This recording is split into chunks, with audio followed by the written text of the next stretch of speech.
Every great society has its dynasties. Habsburg, Ming, Romanov, and this era of wrestling has the Nittany Lions. The blue and white, once again, the story of the NCAA Wrestling Championships here at Rocket Arena in Cleveland, and we have reached the finals. They've broken records and then broken their own broken records, and they've always proven capable of more. Oceans rise and empires fall, and somehow Cael Sanderson is there through it all. 20 wrestlers remain, 10 champions will emerge. For the 5th straight year, the 13th time in 15 seasons. Incomprehensibly, Penn State is the national champion once again. David Taylor took over from a legend, John Smith. Oklahoma State, 2nd year in a row, a team trophy. In 3rd place, Nebraska, 7 All-Americans this year, one off of their record last year when they finished 2nd, and there is still a race for that final spot between Iowa and Ohio State. The Nittany Lions, 13 titles in 15 years. That's from the start of when Cael Sanderson took over. He's now just 2 titles shy as a head coach of what Dan Gable did in his run with the Iowa Hawkeyes. 164 team points coming into tonight. They've still got 6 finalists, and with 4 victories tonight, without any bonus points at all, they'll break their own scoring record of 177 points from a year ago. They came in with 7 #1 seeds. That was the most ever, and for the 7th time in the history of the sport, 6 finalists. Penn State does it again, 8 All-Americans. We're so glad to welcome you here mat side for the greatest night and the final night of this college wrestling season. Mike Cousins, Jordan Burroughs along with you. Impressive is the word. They just continue to impress in this very challenging sport and find new ways to continue to break records. That's right, Mike. In this game, it's get better or get beat. You've got to be in a constant state of evolution in order for your team to stay at the top. Cael won his first title as a team in 2011. Here we are 15 years later, and another title is on the horizon. So 6 finalists. Will narrow it down to 3 to focus in and start with Mitchell Messenbrink. 6 guys here in the final. The head horseman, Mitchell Messenbrink. He is undefeated on the season, reigning national champion, only a single loss in his entire collegiate career. Has done a phenomenal job and looks primed to go against Michael Caliendo, who he's already 8-0 against in his career. At 174 pounds, I feel like we don't talk about this young man enough. He was the champion in 2024, a slight falter last year, but he's back in the finals. He'll wrestle Christopher Mento of the University of Nebraska this evening. He's also undefeated.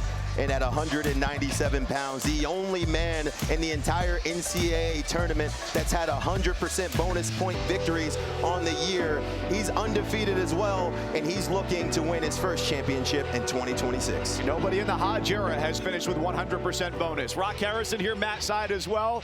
We know Rock's going to bring the energy. So is Oklahoma State, because everybody's wondering who is the team that can take down Penn State, and the Cowboys are the contender. Oklahoma State has locked up 2nd place, and they've done it on the power of 4 freshmen. 4 freshmen who are just guys that score. They're not afraid of the spotlight. They've been groomed, and they've been prepared. You're looking at Sergio Vega, undefeated true freshman at 141.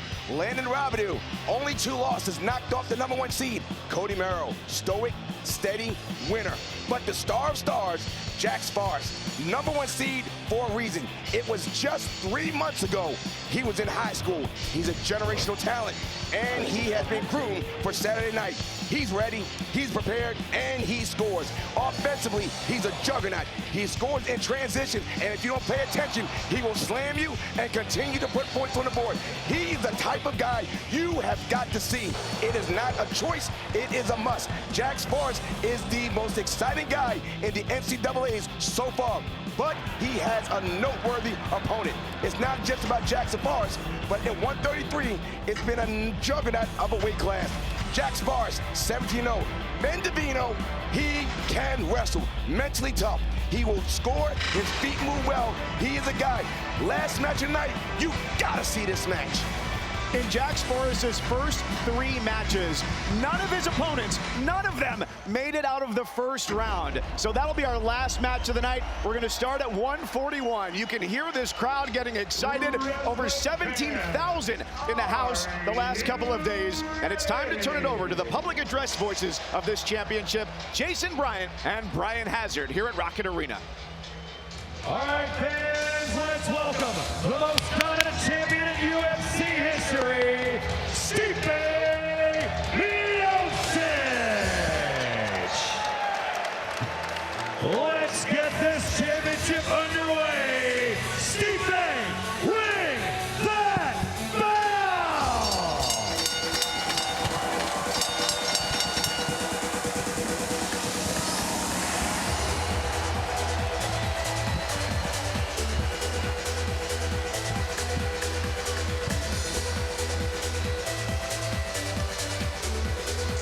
Here's our slate to start the night. It'll be Jesse Mendez trying to become the 3rd 3-time champion in the history of Ohio State wrestling. We'll see our first of 6 Penn State finalists with Shane Van Ness at 149 pounds against Aiden Valencia. Antrell Taylor goes for 2. And then a couple more Penn Staters. Michael Caliendo of Iowa. Wrestling for the championship at 141 pounds. Wearing the red from Ohio State, Jesse Mendez.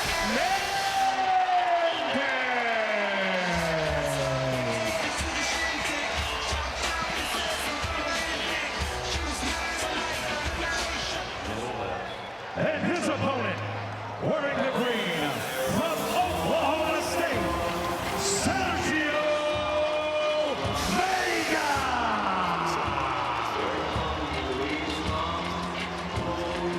The first thing to know is it's already hot in this building.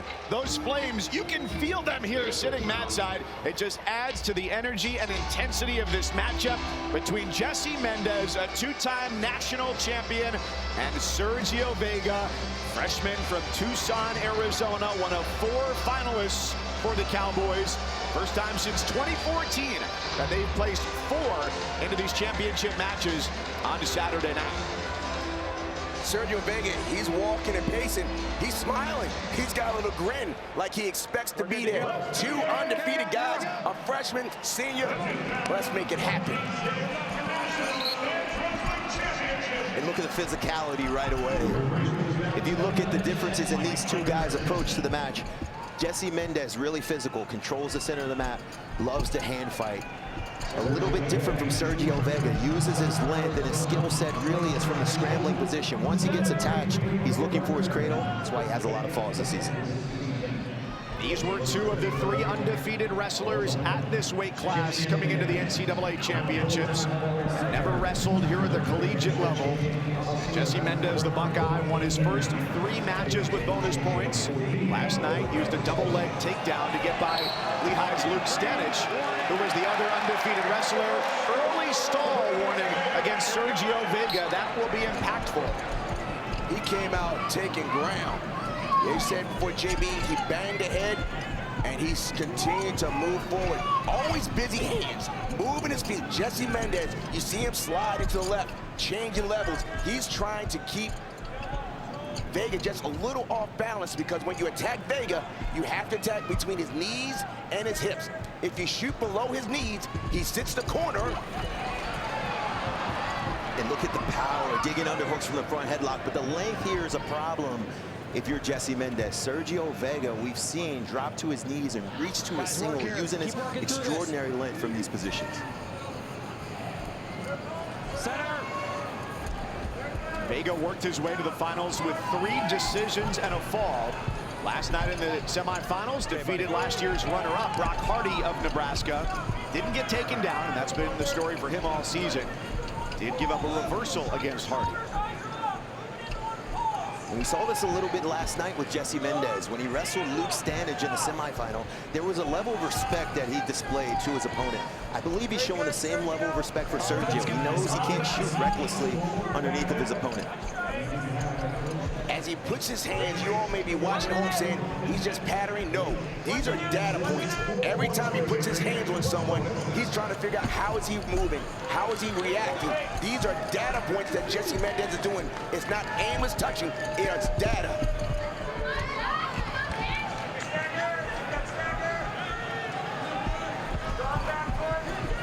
Continue to move and circle. But here's the thing, JB. Sergio Vega, he's just staying centered. He's not going for all the hands and the pulling. He's going to stay there and wrestle his style. Well, he doesn't really have to fall into the hand fight. That's not really his style of wrestling. He wants to get to the open. Now he's got inside tie, collar tie with the right, left hand inside.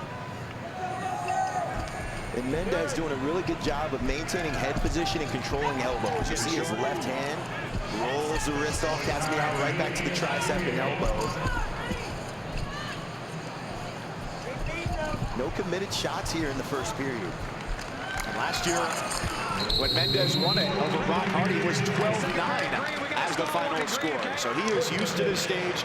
The two-time champion, Logan Stieber, did it at 2 weights, and Kyle Snyder finished off his college career here the last time the NCAA championships were here.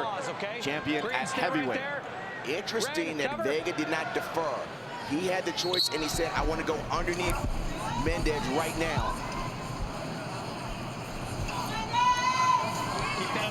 Keep it safe.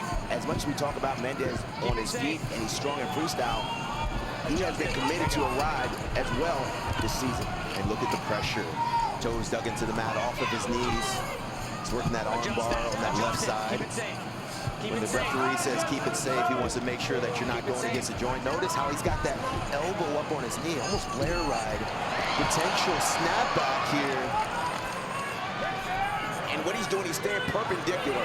By staying perpendicular, this is a good position here for Vega to get to his feet. We are neutral.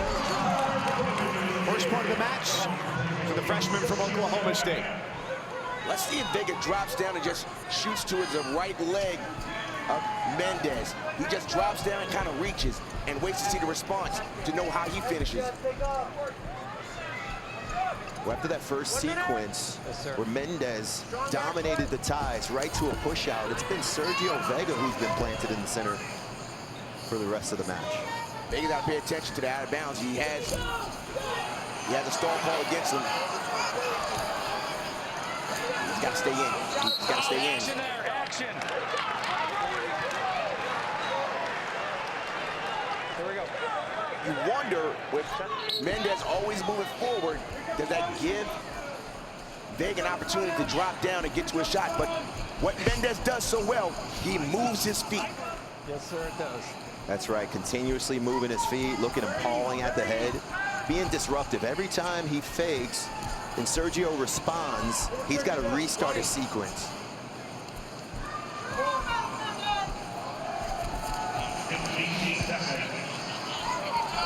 Both of these guys have been in tight matches throughout the year, so they're not nervous being in a match where it's low scoring at this point.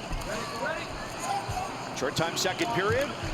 And Vega takes a 1-0 lead into the third. The freshman out of Tucson, Arizona, originally committed to wrestle at Cornell and changed in the fall of 2024, a few months after David Taylor was hired. Was ranked 6th in his class coming out of high school and has proven to be excellent, attempting to be here the first undefeated true freshman champion since 1947. The last true freshman champion, period, was A.J. Ferrari at Oklahoma State in 2021. Whoa, look at how he elevates his hips. Now he's got to float his hips. Notice how he's keeping the leg high. Oh, and Vega does a really good job here. Still green, he's got to let go of that. Riding time is still accumulating. And he's got to be careful here. Oh no, great hits right there. He's still in control there. There's one. Wow, what a sequence. Great hits right there, because you saw Mendez come to the front. It looked like it was going to be a pancake. But what happened, Vega used an elevator to not give up any reversal nor back points. And that saved them a point. That's huge here in this matchup. 1-1, riding time, not a factor at all. Minute and 25 seconds remaining. And there's the shot that Vega's been looking for, to no avail. The hips and the defense of Jesse Mendez has been stellar throughout the entire match. Vega has not given up a takedown this year. And we talked about this a lot, Rob, is Jesse Mendez has been in this position on many occasions. Sergio Vega was in high school last year. He finds himself in the NCAA tournament finals. Younger, not as powerful, but still within the match here. And there's the single leg. Now this is a situation that's good for both. Watch him sit the corner. If he sits the corner, he's going to look for that cradle. Jesse Mendez has to be very careful here. This is the position that Mendez does not want to be in. He's sitting in the corner. You see that happen with Vega. He wants to stay in. Vega just keeping that foot in under 30 seconds, still tied out on the edge. I love how Vega brought his foot out. As soon as Mendez popped head, Vega immediately got his foot off the mat, got himself a fresh start. We got 20 seconds left. What a way to start this night off. Remember, Vega does have a stall call against him. If he gets another stall call, that's going to point.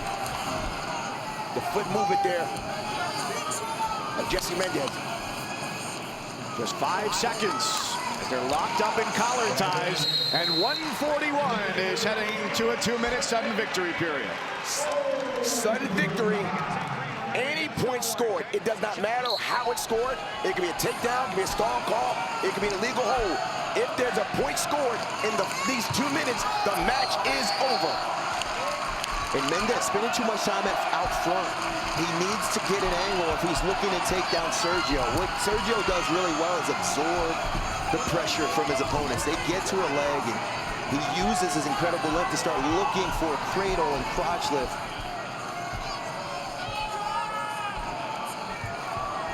Even when Vega drops down for that leg, Mendez's feet are moving so much that he's not even touching the heel.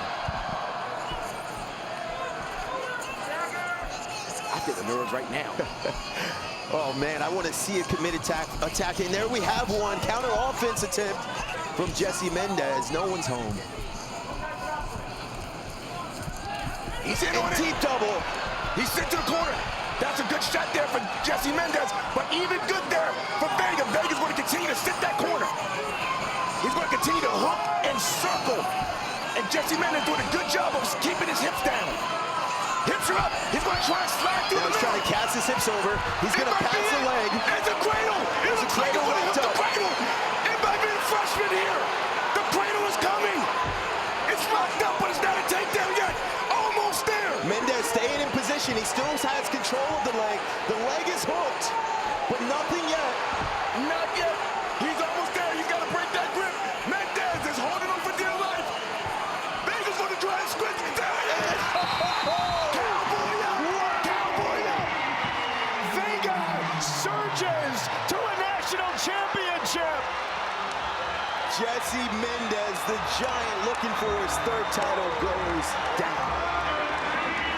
The first undefeated true freshman since 1947 is Sergio Vega of Oklahoma State. We talked about that. His strength is when he sits the corner. His length is a problem. He flattened out his hips. It's a great start for Oklahoma State, JB.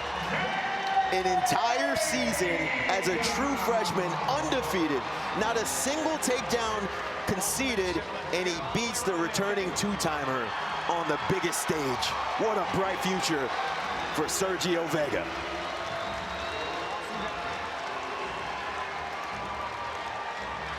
Oh, they're giving out the belts. He's getting the belt. They're getting the belts this year. Wow, at the Women's NCAA Championships a few weeks ago, we saw this, but I was uncertain of whether they would deliver them here, and they do. Now, first he gave the belt, and then he got the belt. Sergio Vega walked onto the mat with a smile and walks off with the same look on his face. And look there, Rock, look at how he released the cradle. He relinquished it. He knew that once he got the leg hook, he was going to instead go for the crossface. He had the position that he wanted here. And that's the leg. He couldn't hold on that much longer. It was the length. Well, eventually, in order to win, Jesse Mendez was going to have to take an attempt.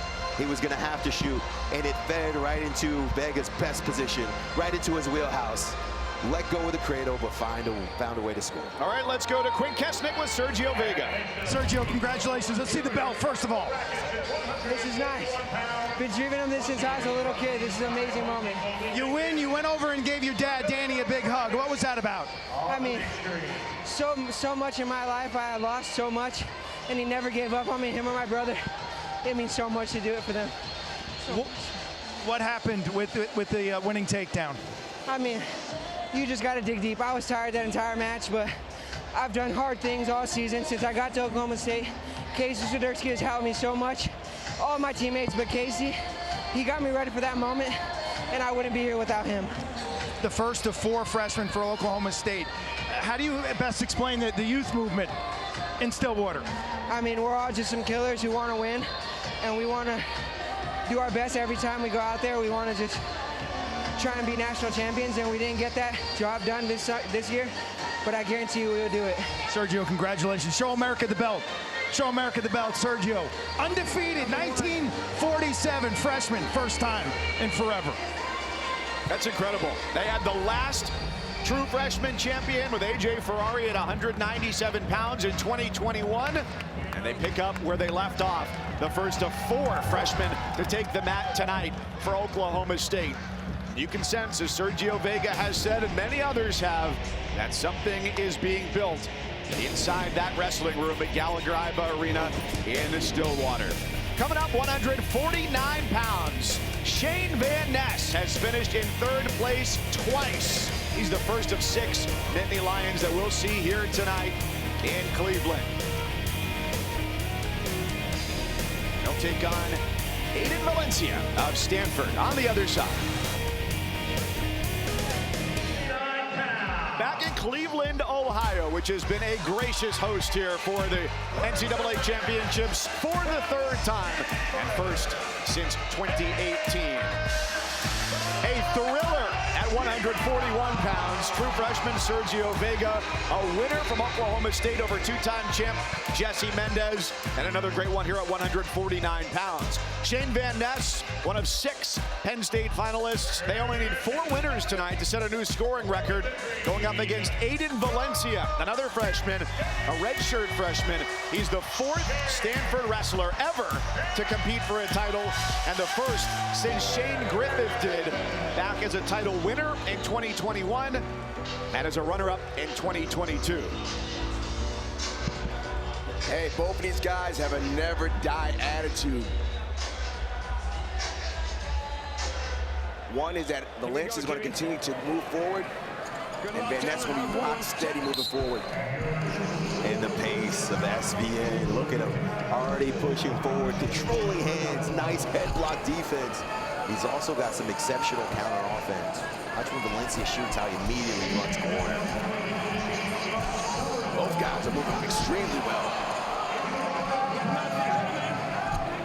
And he wheeled that in.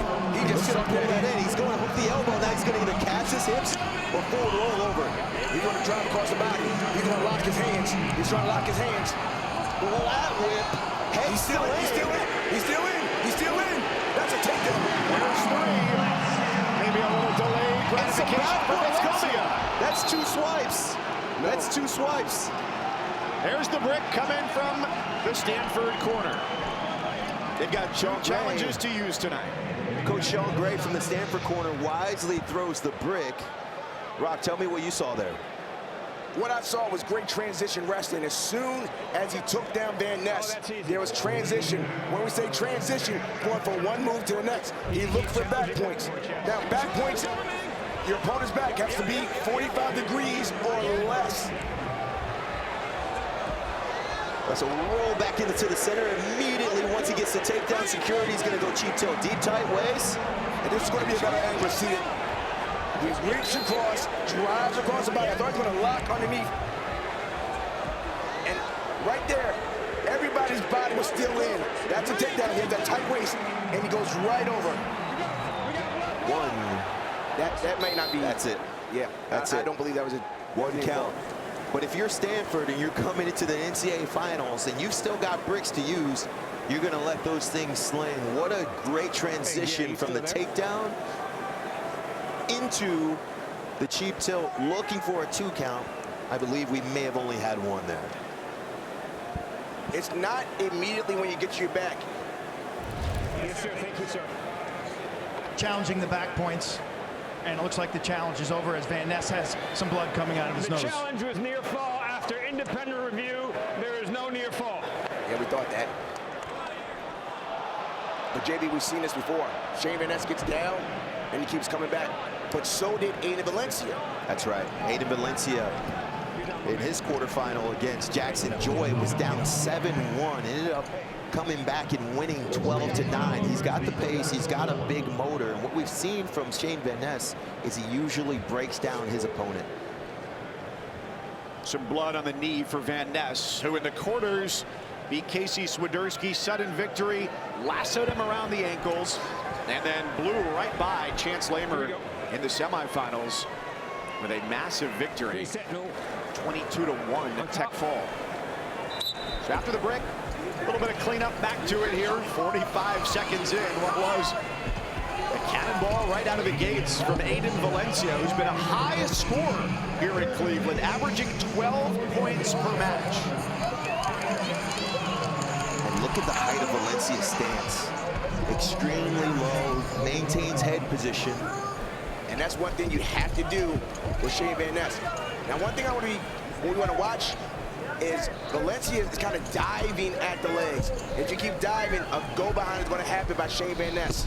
But he's got cat-like reflexes. He responds and reacts so quickly, even to the quickness of Shane Van Ness. But look at the heavy hands. Righty collar tie, wrist roll. Extremely solid with his positioning. What wears his opponents down, Rock, is the amount of pressure he puts onto his opponents. He forces them to make bad decisions. They're always rushing. You see he's controlling the right elbow. He'll use his right hand to bang and move, but he uses that left hand to control the elbow. In again. A collective sigh in the arena after that attack. I got a feeling that a lot of people in this arena are rooting for Valencia. Whoa! Headlock attempt. And that's one of the first stall calls that we've seen on Shane Van Ness. Usually the aggressor here. Valencia doing a good job thus far. Valencia, he has been dreaming about this moment. And when I went to visit Stanford, there was literally an air mattress in the shot against Van Ness. Van Ness with a tight seatbelt. Notice how he's keeping that left hand tight around the waist. He's going to look to knee fight, get his left leg inside, or walk him out of bounds. Watch, Valencia's got to make a decision here. He's got an underhook there. Looks like he's just in a stalemate position. Rock, you weren't kidding, though, about literally dreaming about being in this moment from what you saw when you went out to the farm. When I went out there for a preseason visit, just going out to see different schools, Over here, Jimmy. talked to Aiden Valencia, and he says that he loves wrestling. And I'm like, look, I've heard that so many times in my life. I love wrestling. He says, I think about wrestling. I've heard that before. I dream about wrestling. Stop lying. No, there was an air mattress in the locker room. That was his air mattress. He slept in the locker room. I said, look, is this a joke? When the other team members came, he's like, yeah, he does that. But look, if I got to sleep in my locker room to be in the national finals, I'm snoring. Everyone around the world is going to go and buy an air mattress tonight, Rock. It's been a good couple weeks for the Valencia family. Aiden's sister, Nyla, an All-American at Iowa, finishing 5th in the inaugural Women's Championships earlier this month.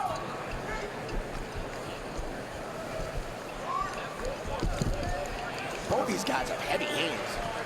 And it's 3-1 in favor of the freshman at the end of one. We showed you at the beginning of the night, Penn State had won for the 5th straight year. Then Oklahoma State in 2nd place, Nebraska in 3rd. And with the loss by Jesse Mendez, that locked it up for Iowa at number 4 as a trophy winner. Set, don't move. On top green.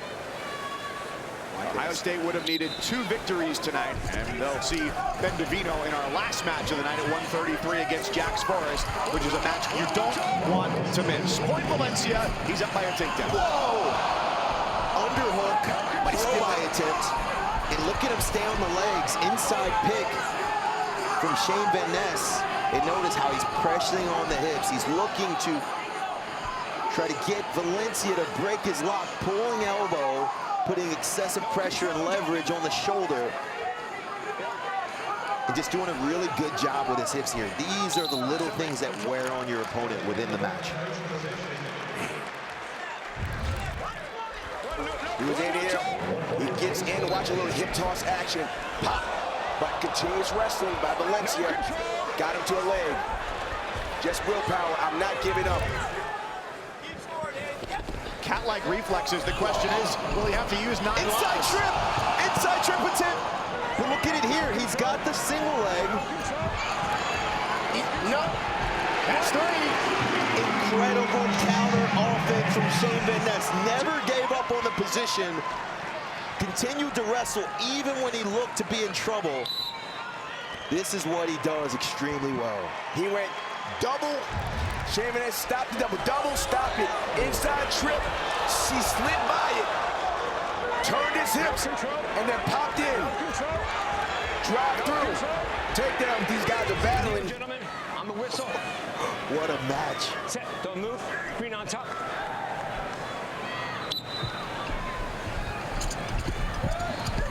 Shane Van Ness with a double thigh pry attempt. He's out, takes the lead. Freshman in front. Blood time. Great sequence there for that takedown by Van Ness. Valencia went in. Got defended. Inside trip, kept it going. Now, we're seeing blood. What happens when there's blood is called an official's timeout. There's not blood timeout in college. It's an official's timeout for blood. It's unlimited amount of time for them to clean it up. Penn State athletic trainer Dan Muffley's been doing this. This is his 37th NCAA wrestling tournament. The guy is an absolute legend. They use a portion of a cotton tampon that goes up Van Ness's nose, but every time he blows it out, blood hits the mat, and they have to come out and clean every drop off this mat. Hold on. There's a good amount of blood on the right side right here. of Valencia. That's all from Shane Van Ness. Angel Rivera, the official with the eagle eye, makes sure every spot is cleaned away. 40 seconds to go in the second period here at 149 pounds. Shane Van Ness looking to be the table setter, one of 6 Nittany Lions in the finals tonight. There have been 5 teams to have 5 national champions, and those teams have been coached by Dan Gable, John Smith, and Cale Sanderson. JB, you are a coach. Their defense, that's a great re-attack. And look at the counter. He's going to look to throw that leg in on the right side to secure the position. The Wizard, though, is considerably tight. He's got the leg hook, and look at the limp arm. He's going to keep that leg in. And he's going to withstand it to the end of the period. Similar position to what we saw just a match ago between Vega and Mendez. That time, Shane Van Ness ran out of time. This is a typical match we see Shane Van Ness. He starts to chip and build and chip and build. This last period is all about heart.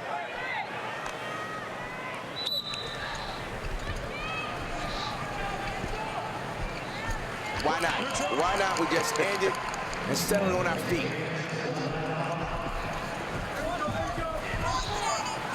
And if you're Aiden Valencia, in order to solidify this victory, you're going to need at least 2 more takedowns. Shane Van Ness is not going to stop wrestling here. His counters have been impeccable. But now look at Valencia. Looks like he's got a little added energy, but some errant shots here. He's shooting to keep him off balance, but using excessive energy in those positions. And these guys are moving so well. It is just heart right here. Stuffing the head of Van Ness. And right here, Valencia is going to try and arch his back. He's going to go big back on him. Try to arch his back. You see the big back. He's going to try and do big back again. Arching the back. He's trying to cut the corner here. Get it through the middle. He's got to pick a side. It looks like he's looking to the left leg, but now he's switching to the right leg. Van Ness working himself. Look at how he's pulling on the ankle, scooting his hips out from underneath of the hips of Valencia.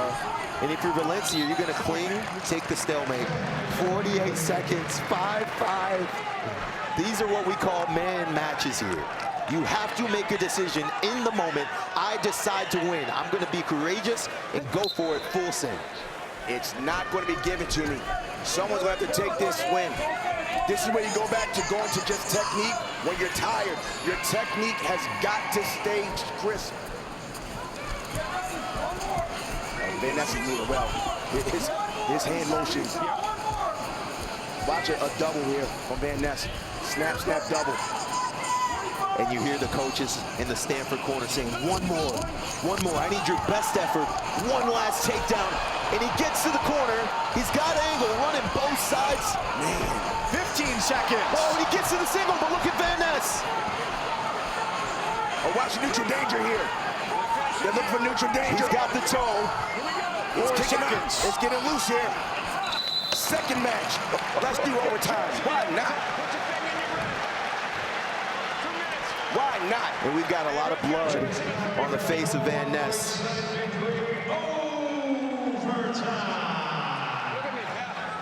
It's willpower. You got to will yourself.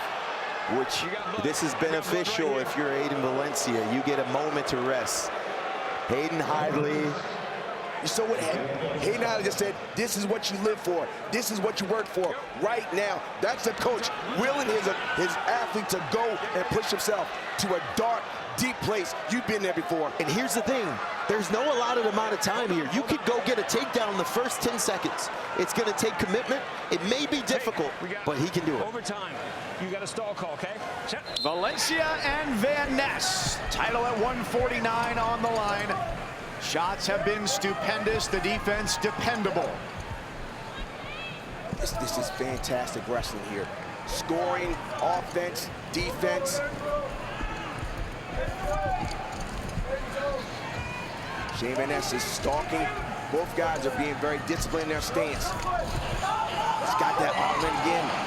He's going to go. He's going to try and get to one side. Is it enough? Oh, he's got 10 blocks. He's got him. He's got him. We've got 3. And there's a block coming from the Penn State corner. Stanford does it. Valencia victorious for the Stanford Cardinal.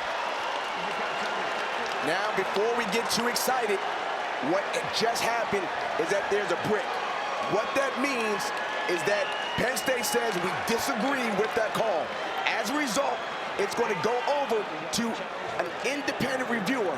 The independent reviewers are going to look at that, and there's 2 things they're going to say. Either one, the call on the match is upheld, or it's been overturned, no takedown. Rock, what's your gut instinct? Hey, look, I'm going to give him a takedown just because he's attacking. And there was no whistle. So Angel Rivera, the official, was holding the 3, but they didn't stop wrestling. And so if you see this position, watch, he dives single leg. He's going to pop back door. Now watch him lock his hands around both legs here. He takes him through, sits him to his butt. So although he has ankle, he's got both hips collected. He's got his head on the outside hip. And now with the hook of the far leg, that's absolutely a takedown.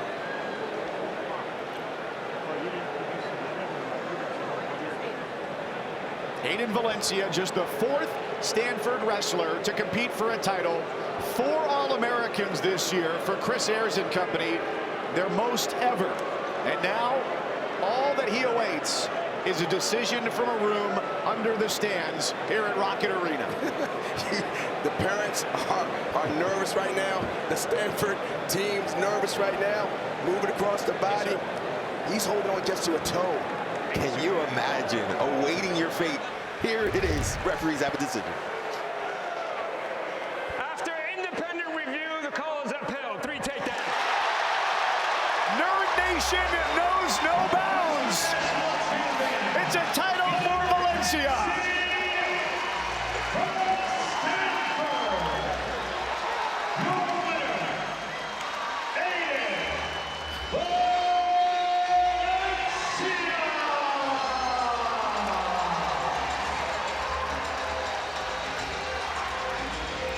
awesome is that? What a beautiful moment. How awesome is that? Coming in at the 10 seed, 7 losses on the season. That's what I love about this tournament, Rock. It doesn't matter what happened from November into early March. What you do in these 3 days here in Cleveland is all that we remember. Amazon's about to get an overload of orders for air mattresses. Earlier this year, Van Ness beat him 10-4 in December, 8-5 in sudden victory. He's going to get that championship belt, too. He hugs his teammates, he hugs his family, and now he gets to hold the belt up again. And this crowd of 17,000 just love the way this redshirt freshman wrestled. Offensive style, attacking.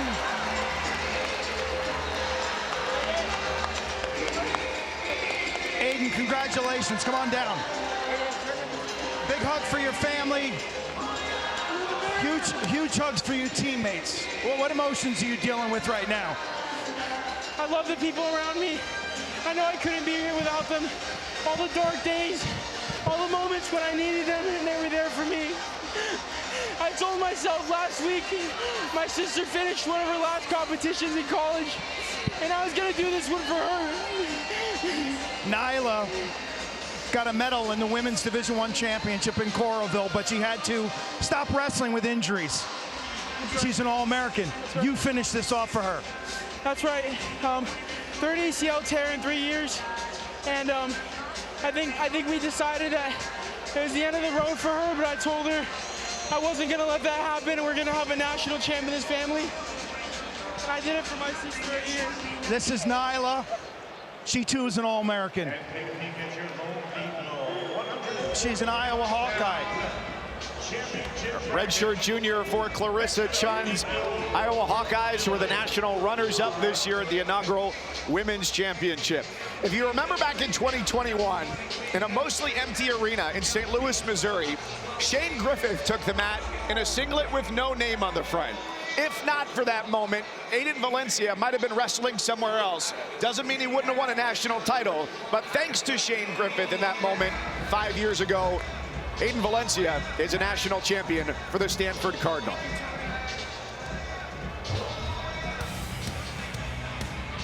He was the aggressor in the first 7 minutes, and in the final 2 as well. Had to wait out the review to get his hand put in the air. The second of David Taylor's freshmen comes at 157 pounds. Landon Robidoux was perfect save for 1 loss, and it was against the defending NCAA champion Antrell Taylor of Nebraska, who will try and become just the second 2-time national champ in Huskers history, along with Jordan Burroughs. Here in Cleveland, NCAA Women's Basketball Championship first round continues tonight after wrestling Cal Baptist UCLA in the final game of the first round. 10 Eastern, 7 Pacific here on ESPN and the app. And the second round of the tournament begins tomorrow on ESPN. 1 Eastern, NC State meets Michigan. And then at 3, it's Texas Tech and LSU. Coverage starts 12:30 Eastern with the NCAA Women's Championship in the studio, presented by AT&T. Both games on the ESPN app. Here at Rocket Arena, Mike Cousins, Jordan Burroughs, Rock Harrison, and Quinn Kesnick. Most importantly, Landon Robidoux and Antrell Taylor scrapping for a 157-pound title. Robidoux, the freshman, in on the leg of Antrell Taylor, a 3-time All-American, going for his second NCAA championship and trying to avoid a trip. Here from Robidoux, the native Minnesotan. Robidoux doing a great job trying to finish, but Taylor really dangerous here. Look at the flexibility and athleticism. Fighting hands, keeping control of the wrists, making it difficult to Robidoux to score. I like how he turns him back into the circle there, though. He swept to where the leg wasn't. Good tactic here. And this is taking energy from both guys. Taylor balancing and hopping on 1 foot. And look at the defense still landing like a dog on a bone. He is not letting go of that foot. You don't get to this position often. You want to try to finish. He's going to look to shelf this up on his right leg. Much better position here. You hear the official saying easy, not to bring it out. But Landon is doing a good job. Robidoux is doing a good job of putting the pressure on the kneecap. Gets it all the way back to his feet. But he doesn't have the whizzer anymore. So now he's going to look to take his right hand across the collar. Left hand's going to look to trip. Your hands legal here.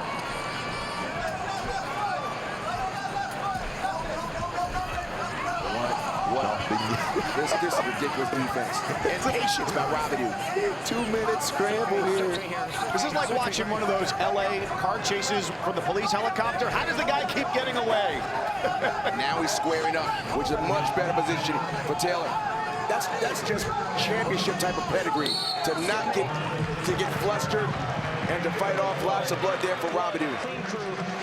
That took a lot of work to be able to put points on the board. So let's talk about that, JB.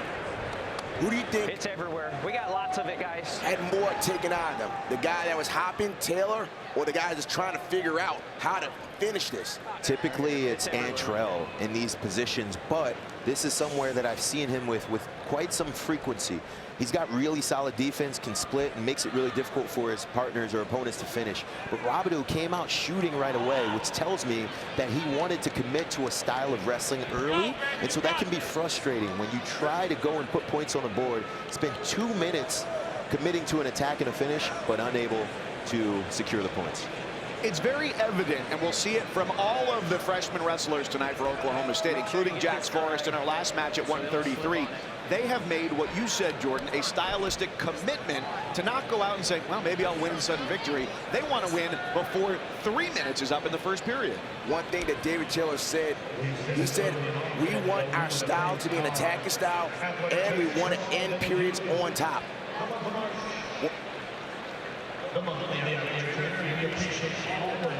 Nick Goldstein working feverishly to clean the blood off of Landon. Goldstein is the athletic trainer. He's got the sweater vest on. Many fans remember him last year. He was the flag guy when Wyatt Hendrickson won his heavyweight championship. He's celebrating in the background, and he's a vital component for David Taylor and the Cowboys. What Landon Robidoux is wrestling Antrell right, because you want to get out ahead on Antrell Taylor and make him come at you, because he's very good, very stingy, very athletic, obviously. But when you go at him and make him come from behind, it makes it a little more challenging for him. And if you're Robidoux, you like the blood time. You committed to an attacking style, but now after that long sequence, you get a fresh restart with a little more energy and gas in the tank.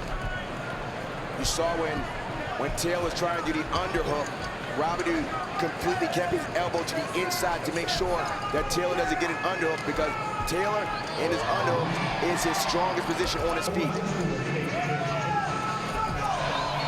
Second meeting of the season between the freshman from Oklahoma State, the redshirt junior from Nebraska. Back on December 21st, Antrell Taylor beat Robidoux 3-2 in tiebreakers, the only loss of the year for the Cowboys.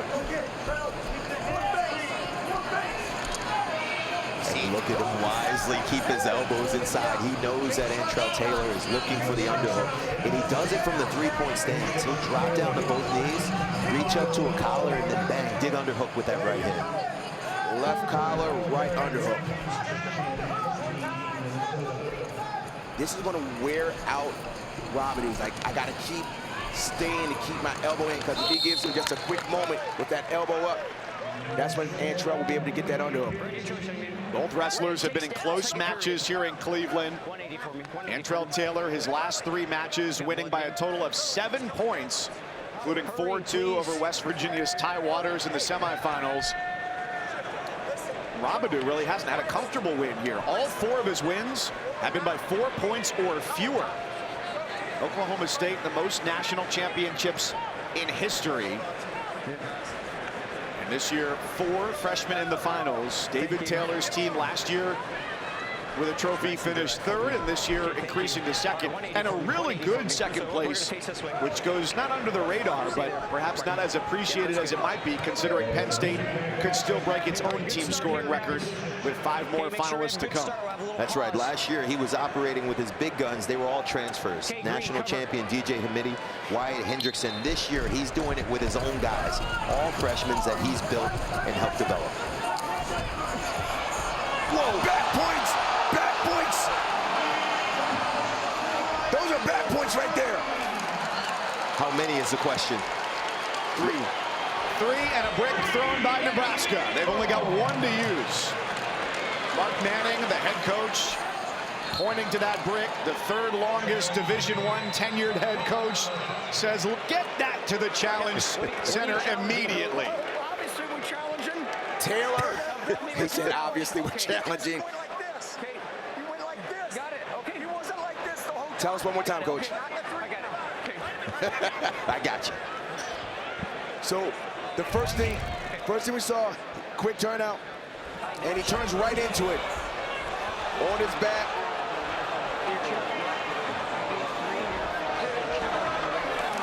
That's actually a lot tougher than I thought it was. I thought it was pretty clear and evident for that. Did you think the angle was there, Rock, for the back points? When I looked at it in real time, I was like, oh yeah, that's definitely back points, but it has to be 45 degrees. I'd love to see that again, and we have to see it in real time, because if we look in slow motion, it's going to be obvious that it was back points. And this is where Antrell typically thrives. Once he gets to his feet from the rear standing position, he turns into his opponent most often, but Robidoux doing a really good job at adjusting. Matt returns, puts him right to his back. I think only 1 swipe, Rob. That's a tough one right there. It's hard to tell if there were multiple single swipes. Yes, or they were all unified. That's true. Because sometimes we do see just 2 swipes. They've been 1, stop 1, and it looks like 2. I think we may have 2. Yep. I think if I'm Nebraska here, I would consider myself fortunate if we could bring that 3 down to 2. Okay, after independent review, the call has been changed. We have a 2-point near fall. Yeah, that's fair. And that's a good break. So because the call has changed, Nebraska does retain 1 more opportunity to use it. That break. I like the way Robidoux stayed right adjacent to the chest of Taylor. Bottom. Okay, good set here, okay? You got to let him get on. We'll pause. Okay, don't move. Robidoux getting ready to get back on top, looking to be the first champion at 157 for Oklahoma State since Alex Derringer won 3, finishing in 2016. And you see that again, rear standing, he looks to turn in immediately, but Robidoux just doing a really good job of keeping him close to his chest. Pulling him belly to belly, making it really difficult, not giving him any space. Okay, don't move, red, green, cover legal.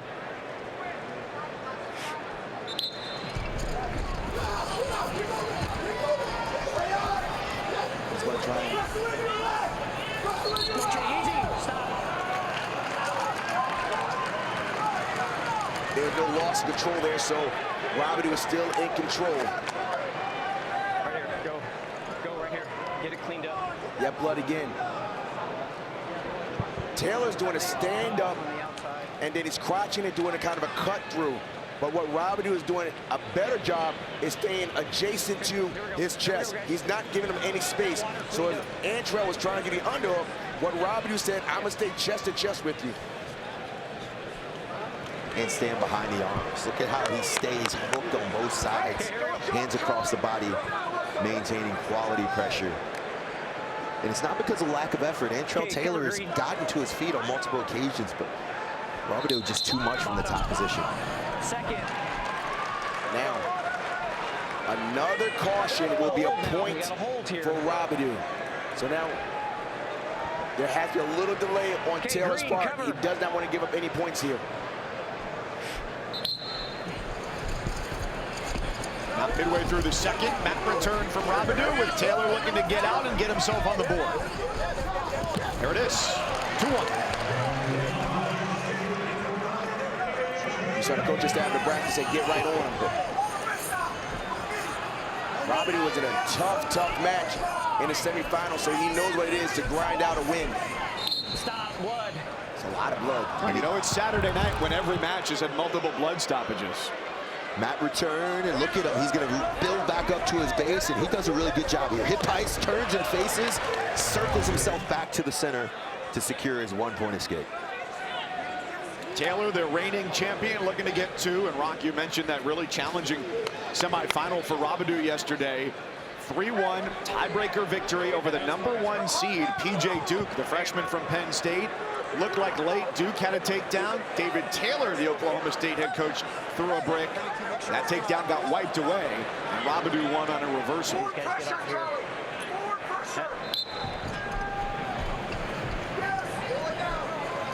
You see Robidoux has been really good low shot there. Robidoux has been trained and well to say keep your left elbow on the inside. Do not let Antrell get his right arm underneath for the underhook.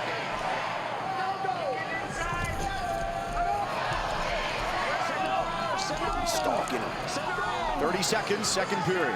Taylor already with a stalling call early in the match. He's got to work to get himself back to the center. And we're going to go continuous action. 20 seconds. This is where you said that Robidoux wanted to be. When Taylor has to go get to his offense, which he has been unable to get to a leg. Robidoux's defense is extremely difficult to penetrate.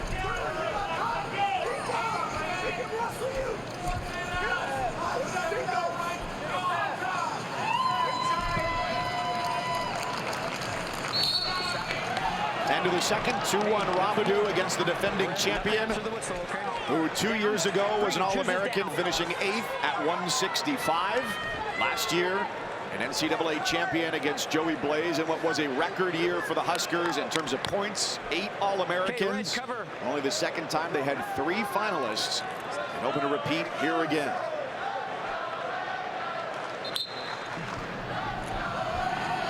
Taylor looking to bring the riding time down just a little bit.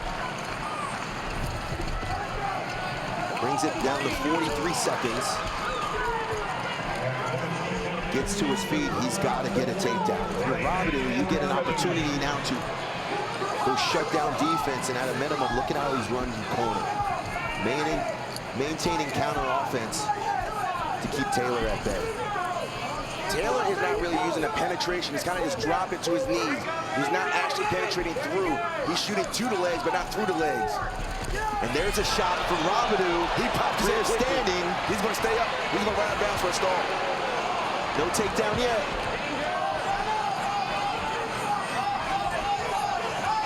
He's going to try and...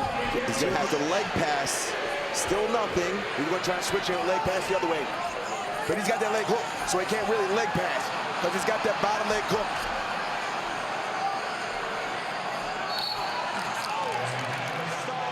Wow. Stall on Taylor as they go out. They give a stall call there. I thought that with that first time he was going behind, he was going out of bounds. He was avoiding action the first time. A stall could have been called there. I don't know if he reached out or kind of crawled out. That's the second brick. Mark Manning just threw his brick because his question, Rock, here is the whistle was blown for the action going out of bounds, and then the stall call happened. That can happen. And so Antrell Taylor definitively tried to work his way to the edge. Where the roll was initiated, they still had quite a bit of wrestling left to do in the circle. What we could not see is was he crawling out of bounds. From where we were just seeing action from the backside. Let's see if he, so here, this is where I said, look, he's running, and then he dove. Smart move right there. But here was just lots of scrambling. Nothing's happening.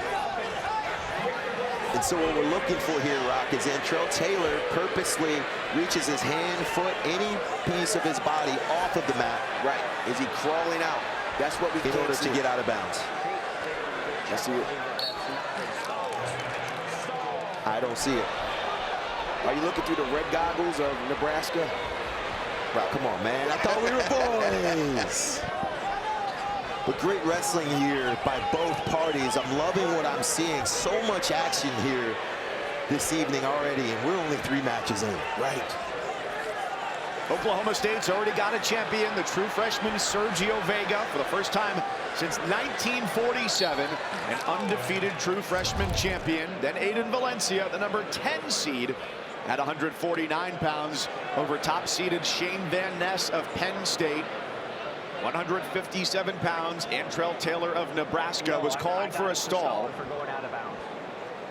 against Landon Robidoux, the true freshman for Oklahoma State. Tonight is the first time in the storied history of the Cowboys program that they've sent more than 2 freshmen to the NCAA finals. They've still got 2 more freshmen to come after this. And Taylor's strategy doesn't change much regardless of this call. So that was not a backing out. It was a jump to review. Independent review has upheld the call. Stalling red. So if it's a back out, then that's something different. But that was a judgment call. The referee didn't say backing out. He just said, in my opinion, that's a stall. That's hard to overturn. So now a takedown only ties the match. But we've seen these matches with Taylor before. Taylor is in on a leg. He's going at it. Is that a stall? That's a stall right there. So both of these guys doing a really exceptional job. That was the first time that we've seen Taylor get to penetration. Robinson doing a really solid job with his head and hands positioning, disruptive with his shots. Robinson, he's playing the edge. But even if he gives up a stall, he's still got a 2-point lead and only 30 seconds to go. Correct. Robinson dropping to a knee doesn't exactly help his case on the edge as Taylor tries to force the action. Now with 15 seconds left, can he spin back to the middle? 11 seconds. We got to see a lot here. Now at this point, this is where the Cowboy can certainly back up. This is... Yep, there's a point. It's 4-2, but Taylor still needs a takedown. Not enough. Taylor was a winner in December. Robinson exacts his revenge. It's 2 freshman champions this Saturday night for Oklahoma State. This is beyond impressive. 3 freshmen, 3 straight freshmen have won national titles.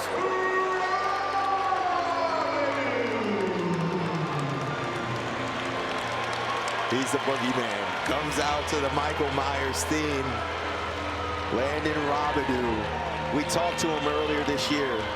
They talked about building momentum throughout the season. All the freshmen feeding off of one another. A good team is led by a coach. A great team is led by the peers, the wrestlers within the room, all believing in themselves, getting significantly better together. Let's go to Quinn. Hey, Landon, let me this is kind of mosh pit of congratulations. What do you think made the difference there, Lee? Just grit, toughness. I'm a tough guy. Fell a hard way to the finals, and I knew I wasn't going to lose a match that got tough. What was going through your mind late in the match when he's chasing you and you're just trying to hold on and survive? Just keep my head in hand position, get re-attacks, make sure I'm not over wrestling positions, and just wrestle through the whole match. Congratulations. So it's the first year since 2018 with 2 true freshman champions. Last time it happened, Spencer Lee at Iowa, Yanni Diakomahalis at Cornell, and it's 2 at one school with 2 to go for Oklahoma State. More to come here from Cleveland. 165 pounds is next. Mitchell Messenbrink and Mikey Caliendo. This is a series that has been dominated by the Nittany Lion Messenbrink. Beautiful job by Messenbrink. Secured another takedown. There may not be a man in the NCAA tournament that likes wrestling as much as he can. Through 3 weights, it has been a stunningly entertaining start here in Cleveland at the NCAA Wrestling Championships. 3 upsets, 2 1 seeds and a 2 seed have gone down. Champions have all been either true or redshirt freshmen. Sergio Vega, Landon Robinson of Oklahoma State, Aiden Valencia of Stanford as well. 165 pounds is a championship rematch. Mitchell Messenbrink looking to repeat. He's in the finals for the 3rd time in as many years. And his opponent, Michael Caliendo. Last year in the finals, it was Messenbrink 8 and Caliendo 2. Now you can look at this one of 2 ways and say Messenbrink has been the dominant one. They've met 8 times in college. Messenbrink has won them all. The devil's advocate to that case is you can't win 9 times in a row, can you? We're about to find out. Reminds me of years ago when it was Mark Perry and he could not get over Johnny Hendricks until the finals. So this year, it's been Messenbrink, a winner 12-3 and 11-2. First of those matches, or the most recent, was in the Big 12 Finals. 5 of the 8 in the series have been won by bonus points. And the pace is just so extremely high. Look at him deep on the double. Runs down the hip, and that's the first of many. He's not even really interested in riding here. He typically gets a takedown, looks to cut his opponent, builds up riding time through a variety of takedowns. So he's got a great misdirection, great inside reach, but his collar ties are what really jars his opponents. That's true. Such a great hand fighter. I think I said Mark Henry, I meant Mark Perry. Well, we'll never forgive you, Rock. Caliendo, in his matches here in Cleveland, has been a winner in descending order. Tech fall, major. Whoa, that was a hard jab. Hands to the face there, and Nick Grasso wants him to keep it clean. Look for a dump action. Dump head to the outside. You heard the coach say right to his back. It looks like Messenbrink is ready to make a statement so far. And technically savvy thus far in the match, right? We talk a lot about his pace. We talk about the one thing that he potentially was lacking was the ability to have technical prowess in position. And what I've seen early in this match, the way he's finished his 2 takedowns, looking really, really clean. Messenbrink's been cut, so they're going to check him for blood. Statistically speaking, he was the most dominant wrestler during the regular season. Came in at 100% bonus. Lost that in the quarterfinals as he won by decision over Bryce Hepner of North Carolina. But he has not lost since the 2024 NCAA Finals against David Carr of Iowa State. He went to run the pipe there. That's right. Have a look to shove the leg. Watch, he's going to snatch this thing up. Off of his feet. Leg pass attempt here. Notice how he's managing to keep his head high, lifting and elevating the feet, slams it back to his hip. I like how he kicked his left leg out to get behind. You made a good point there, JB. He's coming out there, and it's very technical, the things that he's doing. It's not herky-jerky. His finishes have been extremely clean thus far in the match. And if you're Michael Caliendo, you just got reminded exactly who Mitch Messenbrink is. You're hoping that an opponent that's already beaten you 8 times in the past has had a bad day, poor weight cut, maybe an argument. And look at how he finishes in these positions. Roll through by Caliendo. Watch how he elevates the feet almost to a wheelbarrow position. Now watch, he leg slips with that left foot. Clean delivery, clean finish. 3 takedowns already in the first period in less than 2 minutes. That was really nice how he did that. He turned his hip and just kind of did a knee slide in the air and turned back around. Already bloody, but scoring. The Askren-trained junior from Heartland, Wisconsin goes right back in on a double leg against Caliendo. 3 takedowns in the first period. Make it 4. And look, I want y'all to know that Mikey Caliendo's really, really good. Messenbrink is just better. Right now, at least. Caliendo is a 4-time All-American between his time at North Dakota State and now in his 3rd year in Iowa City. Warning red.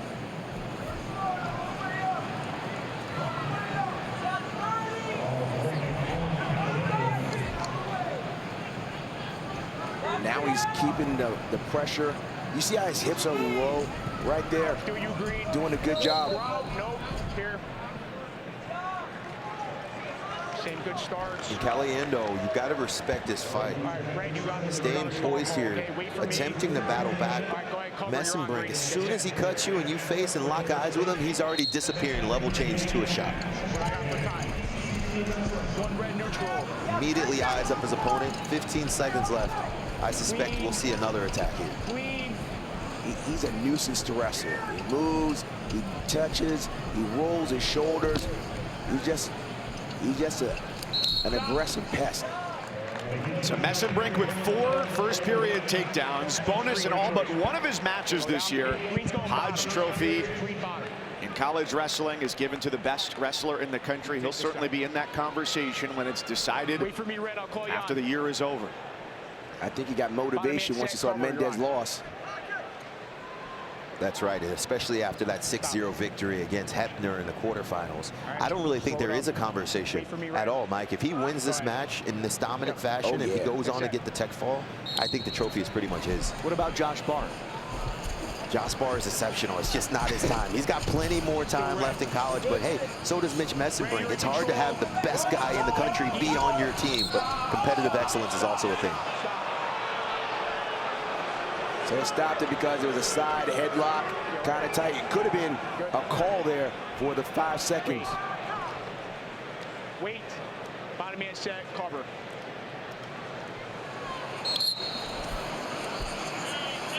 That's a deep. Oh, he's going right back to that. He's going to try to throw a headlock off here. He's going to try to throw a headlock.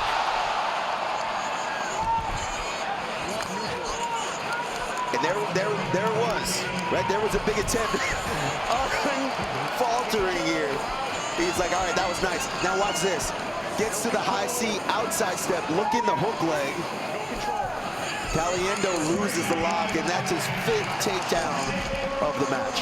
And that is, now look, he had his arm around his throat. That's how you respond. You want to throw a headlock, I'm just going to ice you. 16 points. 15-point margin would end the match as a technical fall with bonus points for the Nittany Lions. 4 points for the team here in the finals for a victory, plus a bonus of 1.5 for a tech fall. Mitchell Messenbrink is so good.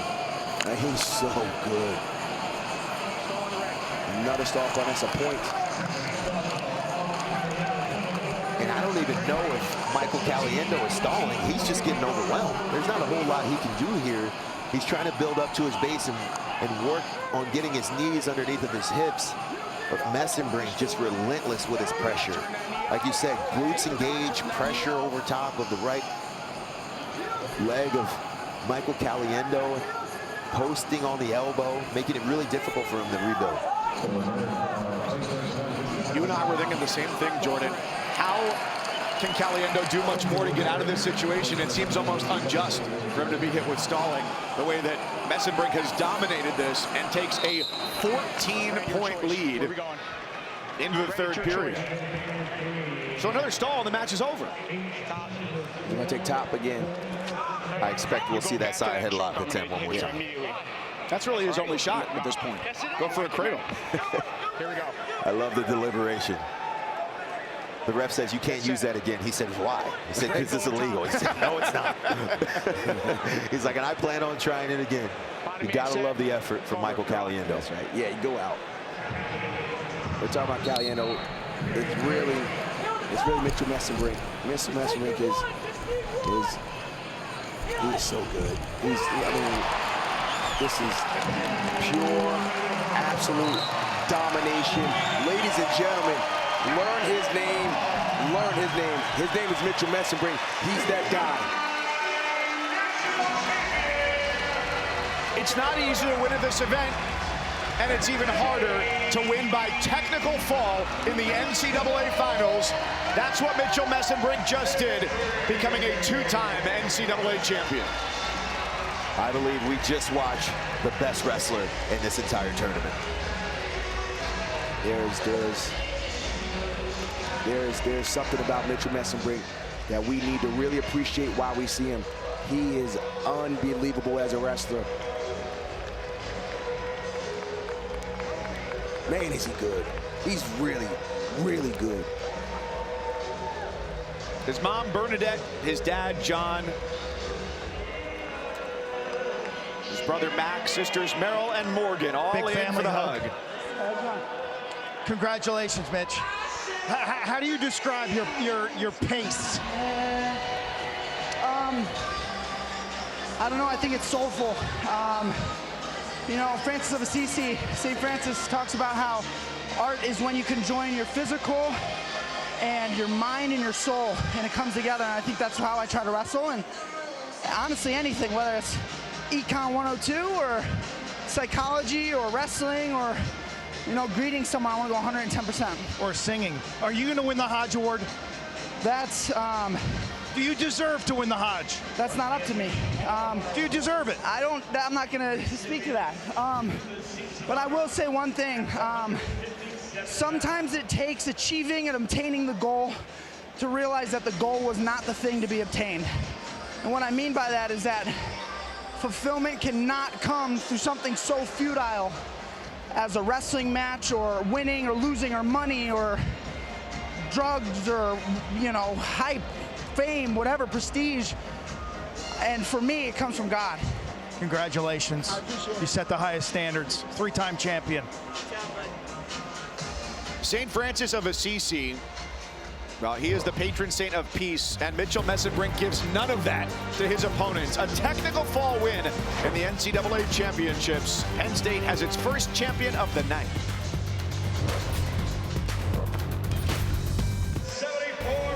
Freshman wrestlers tonight here in Cleveland have been like the city, punching above its weight. Cleveland Museum of Art is free to get in over in University Circle, just about 5 miles east of here off Euclid Avenue. It's the NCAA Wrestling Championships. And our NCAA championships continue with the Men's Frozen Four Hockey Championship, April 9th and 11th, live from Las Vegas. Semifinal action, 5 Eastern and 8 Eastern on ESPN2 and the ESPN app.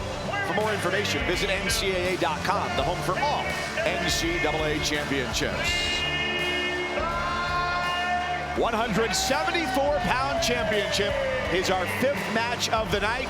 Another Penn State Nittany Lion, the senior Levi Haynes, who is 2-0 in his career against Nebraska's Christopher Minto, a redshirt sophomore from Florida. Both of those matches this year, and both, Jordan, have been close. Big Ten finals were 2-1, and in their duel, it was 8-6. He's been nipping at his heels, but if you're Levi Haynes in this situation, that gives you great confidence. Even in your poor performances, you've still been able to find a way to win. Championship pedigree is how I would describe that. Minto has given Haynes his best matches of the season, but Haynes has been among the most dominant wrestlers here, and that's tough company considering what we just saw from Mitchell Messenbrink. But after the fastest first-round pin of anybody in the 330-man field, Haynes has won his next 3 matches by tech fall by a total score of 57-11, and you can bet there were a lot of escapes in those 11. And Minto doing a really good job with his fakes. Haynes not really reacting. If you're Minto, you've got to lower your stance just a little bit, almost like an elevator. Drop your butt where it actually resembles a real shot in order to get the reaction that you're looking for. Just the eyeball test. Minto just looks bigger. Here's a crazy thing, Rock. He was at 65 last year. Right. He was All-American, finished 4th in the country last year. Stall warning on Minto.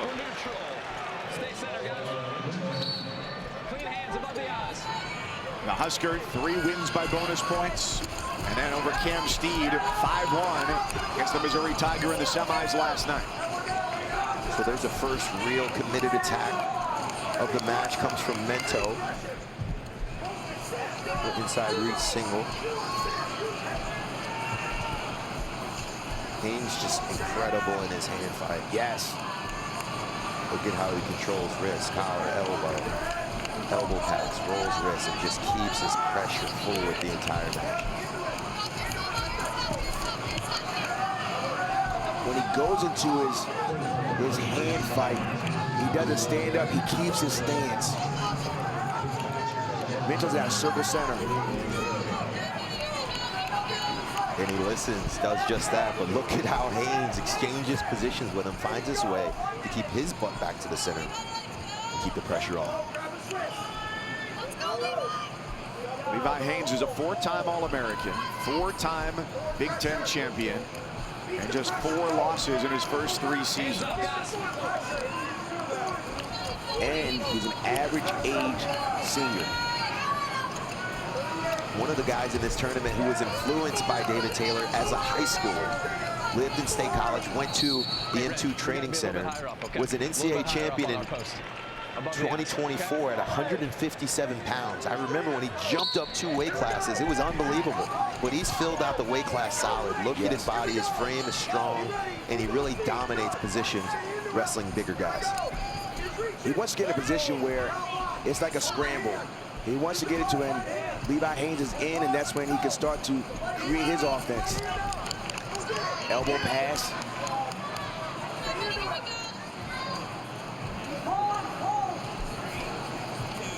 No score, end of 1 with Minto and Haines here at 174. And as Minto moved up this year, taking the spot held by Lenny Pinto, who transferred to Rutgers. The Huskers have had 12 individual wrestlers win a title, but they have never had a champion at 174 pounds. Red, cover legally and hold. Their second finalist of the night, after we saw Antrell Taylor at 157, upset by Landon Robidoux of Oklahoma State. A little too fast there. We're going to pause here. I love it when the wrestlers tell the ref to make the call. Minto immediately drops to the ankle. You hear the ref with the count. Big mat return. And just he has a physical presence here, Rob. He does. Really strong, he's got good height. Tap at the ankle. But just manages his positioning really well. Also a great athlete, hard to get to. Even harder to finish on with his scrambling ability. One thing Levi Haines is doing well, he's keeping his back towards the middle of the NCAA.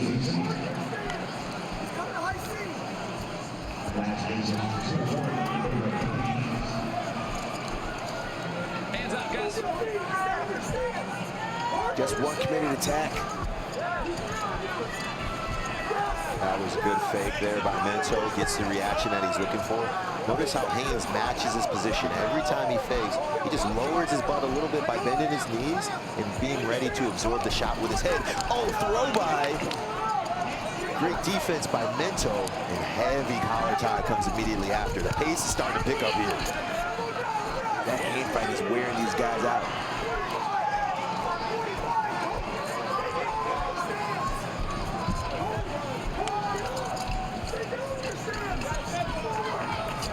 These guys are going to pick their moments.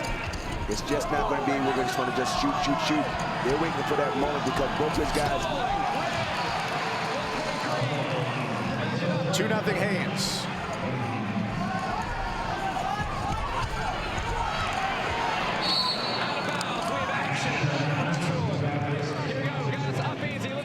Second stalling call of the match there for Minto. Rock, tell me what you saw. The official obviously believed that there was more offense being generated by Penn State as opposed to Minto.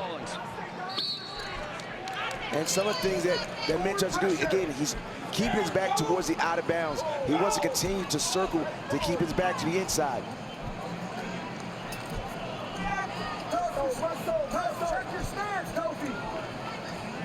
So Haines carries the 2-0 lead on the escape and the stall point into the third period.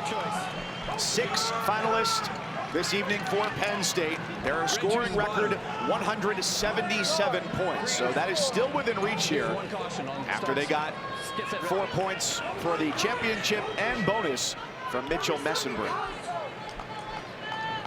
Set, pause for the whistle. Green cover. On the ankle, that's one. Minto goes for the roll. Something happening. You're angry? You good? He doesn't want to give that up because if he said I'm injured, he would have given choice to Minto. And so he just sucked that up. Wise. Levi Haines is a tough wrestler. Look at him, continue to keep the pressure forward. You have to do what's gotten you to this point. Minto's already been hit with a stall call. And now look at him again, shoot when he gets close to the edge. He only commits when he's close to the edge to get himself into a position where if things get dicey, right, he can find his way out of bounds and get himself a fresh start. And he can take his time here, be extremely patient. But look at the hips and flexibility here from Minto. As you start to see the size of Minto is helping him out here. Watch the knee from the Scotty.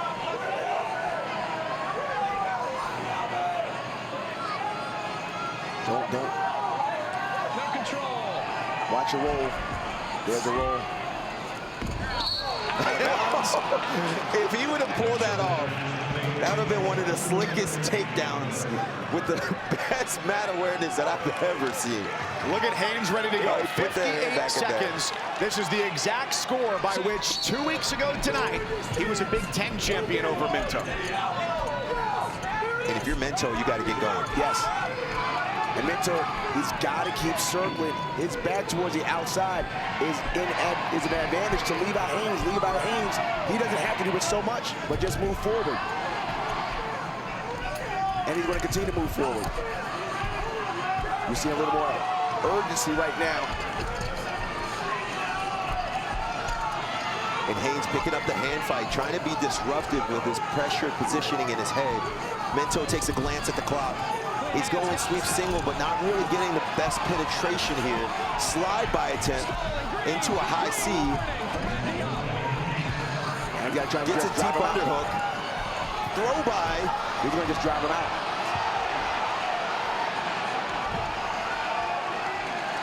Four seconds. Haynes holds on. He's a national champion for the Nittany Lions. A well-fought match and his third victory over Minto this year. National champion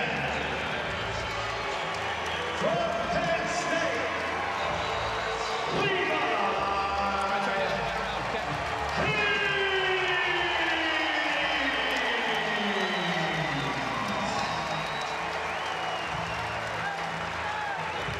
Jordan, we talked about the pressure of Levi Haynes, and that was the difference.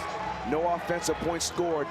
It was the pressure, the constant pressure. He's done this for his entire career of keeping the pressure, and because of that, he got the stall call. He's now a two-time national champ. Let's go to Quinn. Levi, congratulations. We're making our way over to his parents. You've been the leader of this program for the last 4 years. You're a two-time All-American. What's that response from your fan base mean?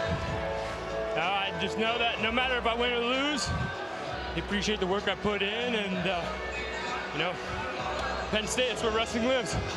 You love to hunt. You love to hunt deer. How many antlers on that buck tonight? I don't know. It don't matter. Buck's a buck. Congratulations.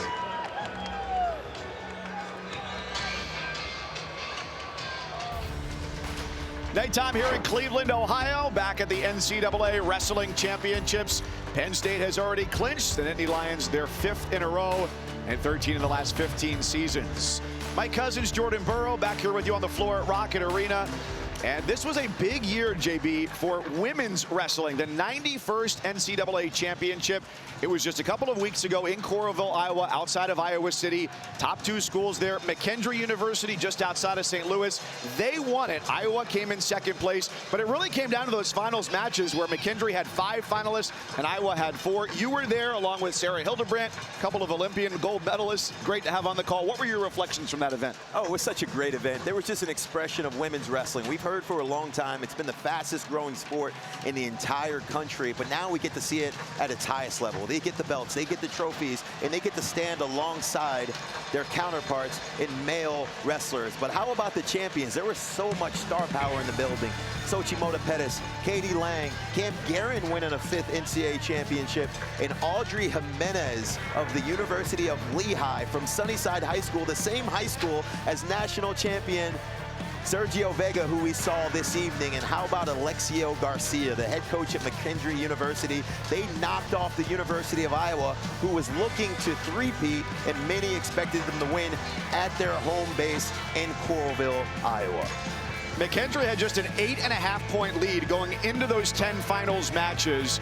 10 All-Americans for McKendree. These are the national champions there. 8 of the 10 champs here tonight from McKendree, from Iowa, from Grand Valley State, from North Central, from Lehigh, and from Quincy. So this is phenomenal for the sport of wrestling on the women's side as it only continues to grow, and it's going to get bigger each and every year that this championship is held. Yeah, I can't wait. I've got a youth wrestling club back in South Jersey. All I see is Gold Academy, and we've got an abundance of young women. Now we can give them a vision for the future and where they hopefully to be wrestling someday. We're only at the midway point here in Cleveland. We've got more to come. Waiting in the back, the sophomore from Minnesota, Max McAnally, getting pumped up And Rocco Welsh, who started his career here in the state of Ohio, was a Buckeye, now a Nittany Lion, will look to be their third champion tonight. ESPN 40-plus NCAA championships. Confetti rains. Nets are cut. Joy erupts. Hardware is hoisted. History happens here on ESPN, home of NCAA championships. Tonight, you walk alone, guided by a fighting spirit, fueled by a hunger for victory. We have an upset here. Upset City. Put some respect in his name. Whoa. That's the champ. Champions rise for an encore, while newcomers must prove their time is now. Tonight, it's now or never.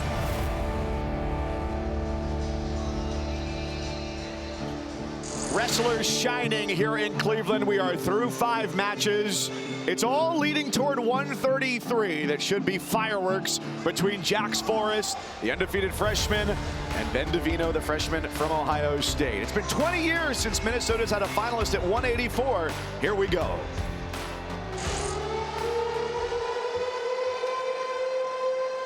Wrestling for the championship at 184 pounds.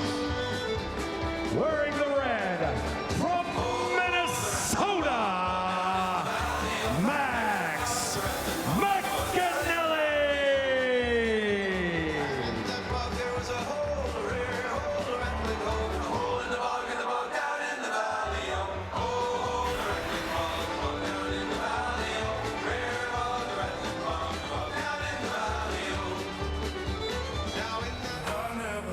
And his opponent wearing the green from Penn State, Rocco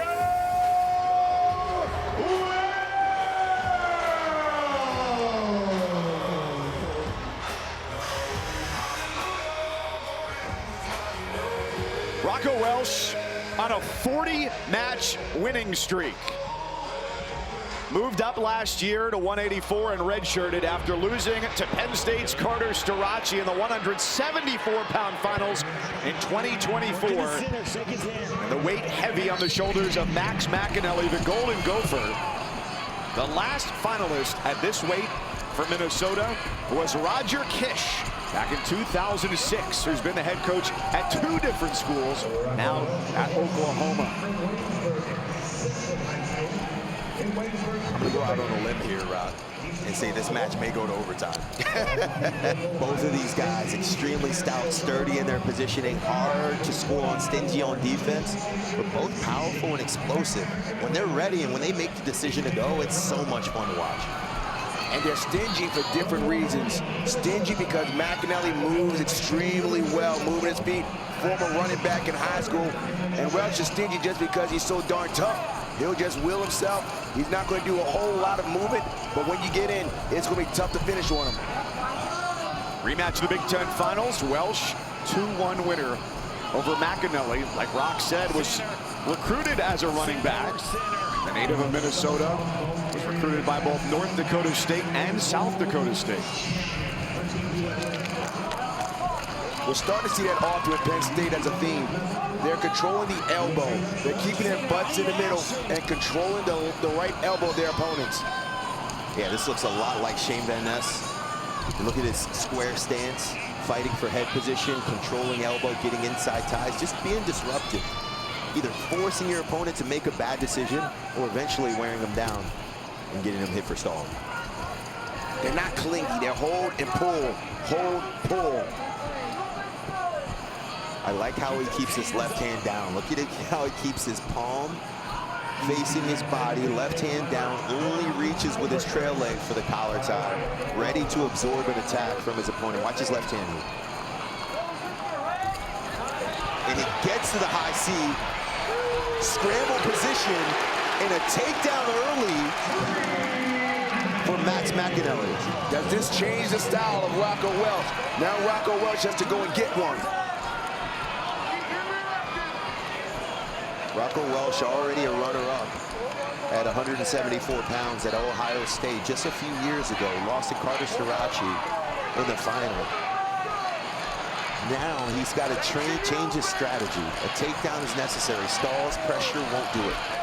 McAnally finished quickly and clean. See if he says, I don't want to stay here, let me continue to score. Sometimes when you get a takedown, you say, okay, let me hold on. McAnally needs to continue to open up to keep the pressure forward. Oh, look at that fake. That was beautiful. Got Welsh stumbling just for a second. And as you mentioned, the continuous footwork from McAnally is really hard to track, and he never is a sitting target. McAnally didn't score a takedown in the Big Ten Finals against Welsh. Didn't score one in basically 9 minutes in his semifinal match, and is the early leader here. Dropped in for a single, put it to the outside, quickly got behind. It was looking like there was going to be a little roll action by Welsh. He said, not today. I'm going to just chase behind. He's up 3-1. Hoping to be the first Minnesota champion since heavyweight Gable Steveson won it all back in 2022. Nice mat return by Rocco Welsh.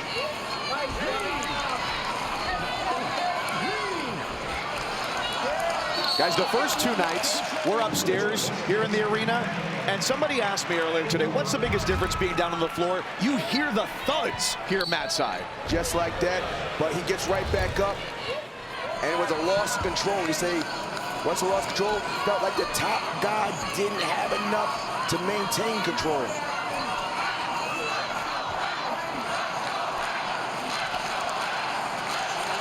JB, this is a critical moment in the match. 4-1, a takedown by Welsh really closes the gap, obviously, but a takedown by McAnally opens it up big time. That's right, but if you're Welsh, you don't have to really panic. You don't have to be in a hurry here.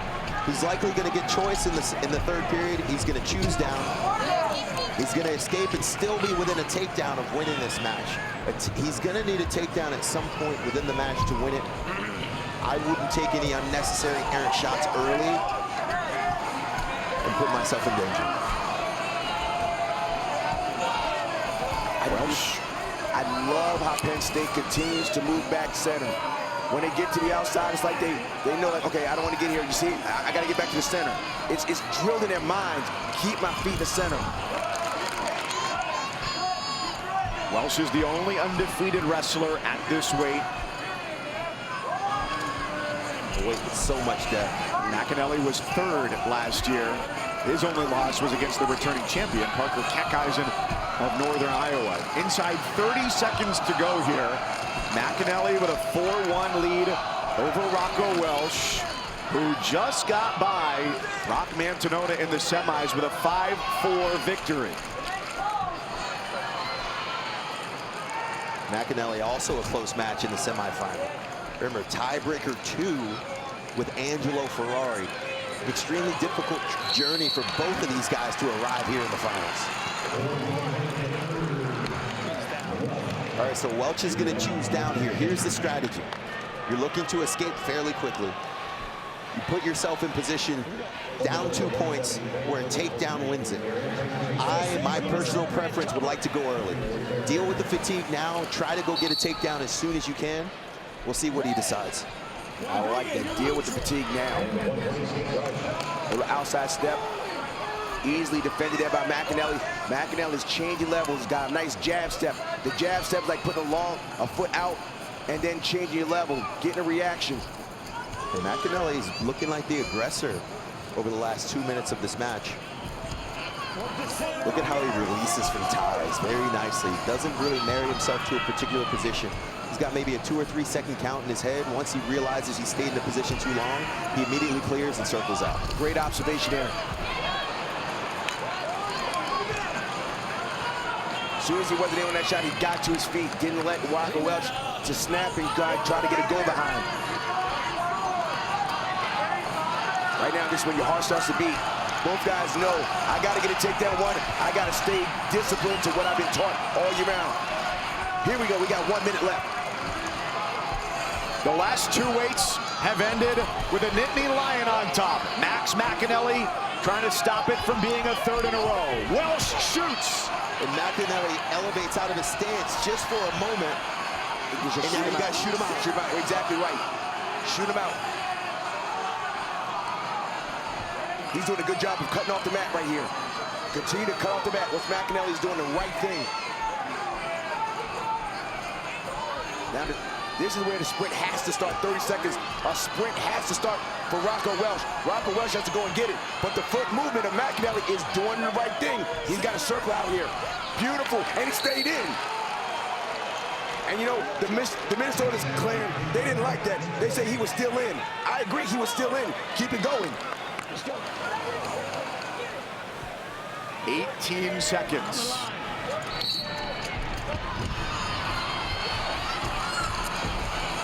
He's just moving and flurrying. He's trying to create the action necessary, but McAnally wisely has stalls to give. He can back up. McAnally gets away, and he gets hit for the stall. It doesn't matter. Hands in the air for Max McAnally and all of the Gophers. He's your 184-pound champion, the first in Minnesota's history. Whoa. He knocks assistant coach down on his butt, but he's so excited after finishing third last year. Gets it done this year. It was so critical to get that takedown in the first period, Rob. And he kept moving his feet, even when he's fatigued. You go back to your training, muscle memory. I gotta keep moving. I'm tired, I'm exhausted, I'm gonna keep moving. And because of that, he's a national champion.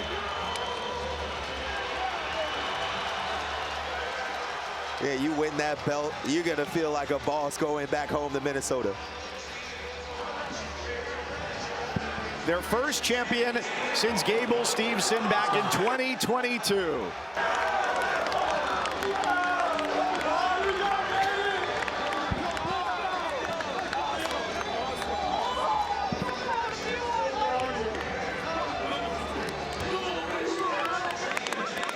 His parents, Brett and Carrie, on hand to celebrate.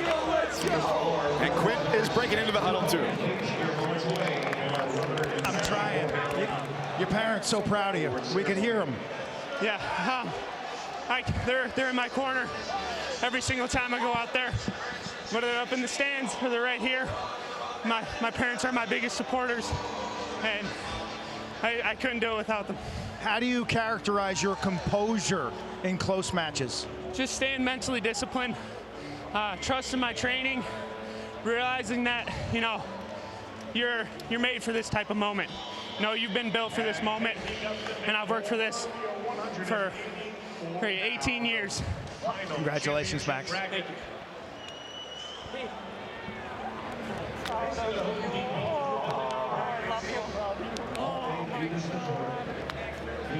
McAnally was third a year ago, and Rocco Welsh, in his second trip to the finals, finds himself second once again. There's still a lot more time on the mat in Rocco Welsh's career.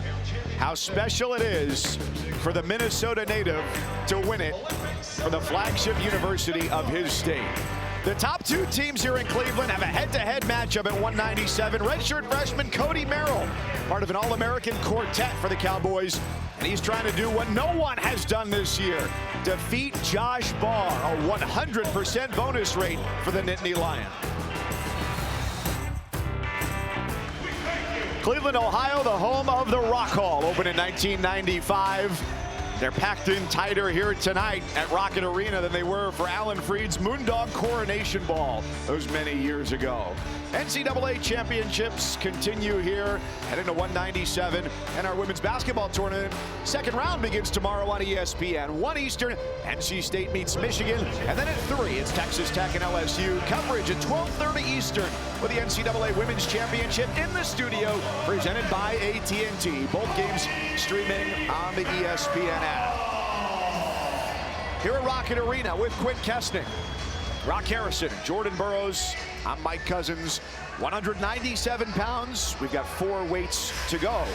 And another of the 4 freshmen for Oklahoma State. This is the redshirt freshman, Cody Merrill from Gilroy, California. He'll go up against Penn State's Josh Barr. They are 1 victory away from breaking their own scoring record. They're just at 173.5. The record is 177. Josh Barr, on average, guys, here in his 4 matches in Cleveland, has scored 16 points per match. And this is a contrast to styles because Josh Barr is going to go at you. And Cody Merrill, he is very, very stoic, poised, holds position well, but he's going to have to open up against Josh Barr.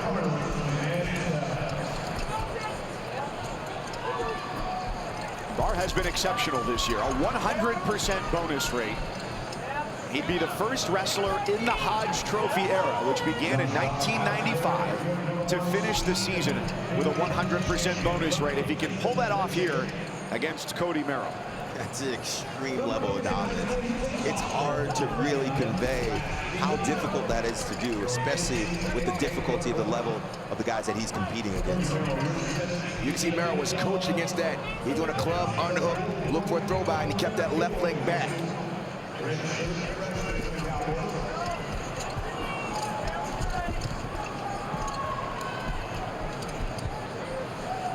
Cody Merrill throughout his whole NCAA tournament, he has been just solid. He doesn't really break position. Just got to see his offense a little more. That's right, extremely disciplined in his stance. We've seen a lot of upsets already tonight.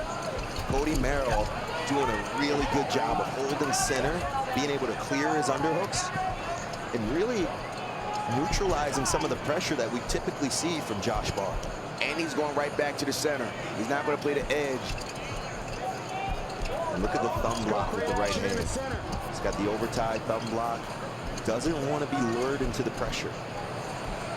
Part of Josh Barr's sequencing is push-pull. Being able to give pressure and then be like water. Once he feels it, he goes big snap. Merrill staying where he needs to be. When he snaps, he does a jab step. He snaps, jab step, snap. And when he snaps, he tries to bring his opponent's head, Cody Merrill's head, right to the mat. It's not just a pull. He's trying to smash his face into the mat. And so every time his hands touch and he elevates back to his feet, that's like Cody Merrill doing a burpee here. The little things start to penetrate your opponent's defense and helps you with time, wear on their conditioning, and eventually the points will start to come on. And Merrill's face, he's not rattled. He's not getting overwhelmed. But as we said before, that's a good double. Nice double. Takes him over the head. Circles far side. And immediately to a deep tight waist with that right arm. And that's something that you will always see. If you keep attacking, good things are going to happen. That was a good, strong double. In the first 2.5 minutes of hand fighting, opened up the sequence for him to get to the attack. Notice not many committed shots early, but lots of hand fighting. And then he finally gets to his score late in the first. Josh Barr is happy to be healthy this year. You guys remember last year he lost in the NCAA finals against Stephen Buchanan of Iowa, but he didn't finish at the Big Tens. He was not medically able to do it, had a left hamstring injury. So that has explained in part his dominance this year with a 100% bonus rate. His closest matches were won by 8 points this year, so right at the threshold of a major decision. Hey, we're going to face this direction when we come out, all right? Last night in the semis, he won by 11 over Wyoming's Joey Novak. And there is the Panda head that we saw when we were at Gallagher-Iba Arena. That's the nickname, the Panda. Thanks, man. For Cody Merrill, and it's Zach Ryder, his redshirt freshman teammate, wearing it here at Rocket Arena. I give a lot of credit for what David Taylor has done on the mat and in the stands too, creating a festival-like atmosphere for their home duels. Lots of novelty. They're having a great time down there in Stillwater.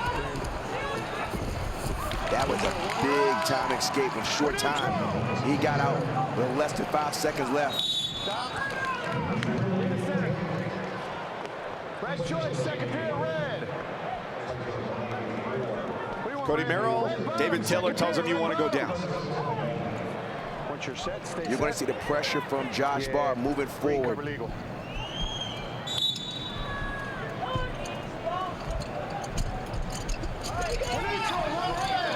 And another escape. Merrill difficult to hold down. Able to get to that rear standing position, peel and fight hands, cut through, and he's right back into his thumb block collar tie defense. Staying in striking distance is the key here. We've watched this time and again this evening. is when you're wrestling an opponent that many would deem superior, you want to stay in striking distance, give yourself an opportunity to score late.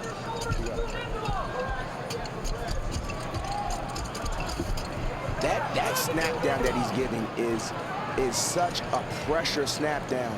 He is literally trying to get his face to the mat.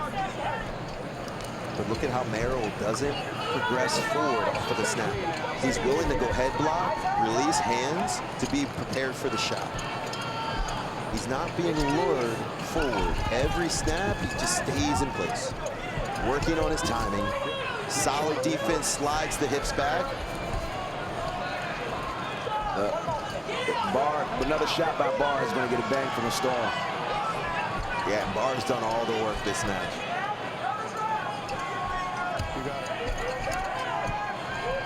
And Cody's got to try something because Barr, even though he's not getting in, another half shot committed attack. And the question now becomes, if you're Barr, are you fatigued from all of the pressure that you've brought early in the match? You see him responding to the fakes from Cody Merrill a little bit more than we've typically seen. All of the work in the first period for only a single takedown. And you're only ahead by a point after outworking your opponent. Cody Merrill is being extremely smart and strategic. Yep, staying right in the middle. This is as close a match as Barr has had this year. He hasn't won by fewer than 8 points. Going up against the number 7 seed, Cody Merrill, on a night that has seen a number of upsets already. Let's get more action, gentlemen. More action. Cody Merrill is deceptively tough on top. He's had a lot of matches that he had to win by riding time. Let's see if he's going to try and keep Barr down.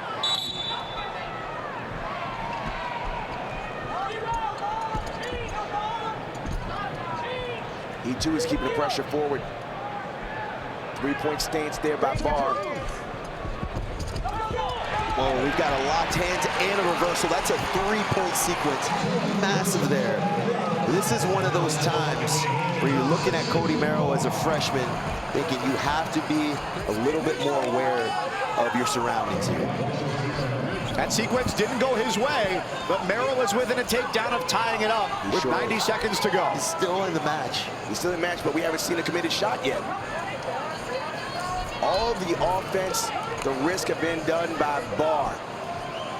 Merrill's got to open up, at least fake or do something, because right now he's doing a good job of holding position. I love how the referee describes exactly why he called it. Gary Wade, the lead official, just said Green's taking all the shots. Yeah, I mean, and I think everyone at home can agree. Yeah, Josh Barr's got the leg hooked, but look at the sleeper hold that Merrill has on the single leg as he tries to go leg pass.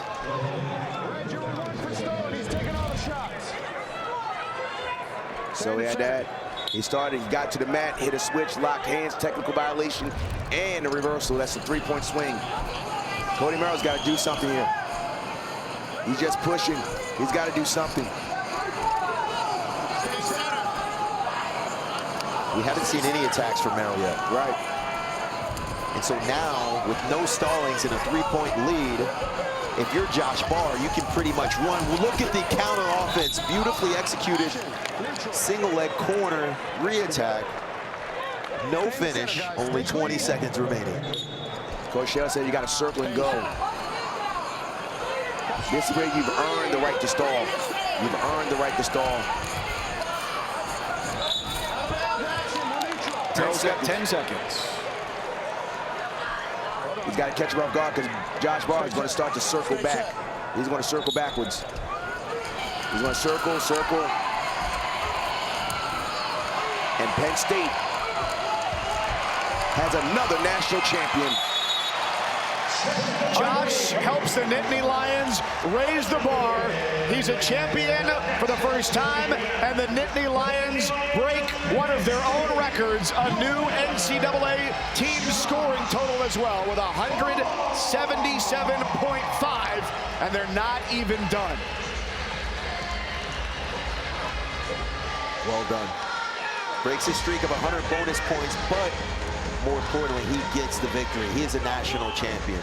Sometimes it's not about style points. It's about getting your hand raised and getting your first title.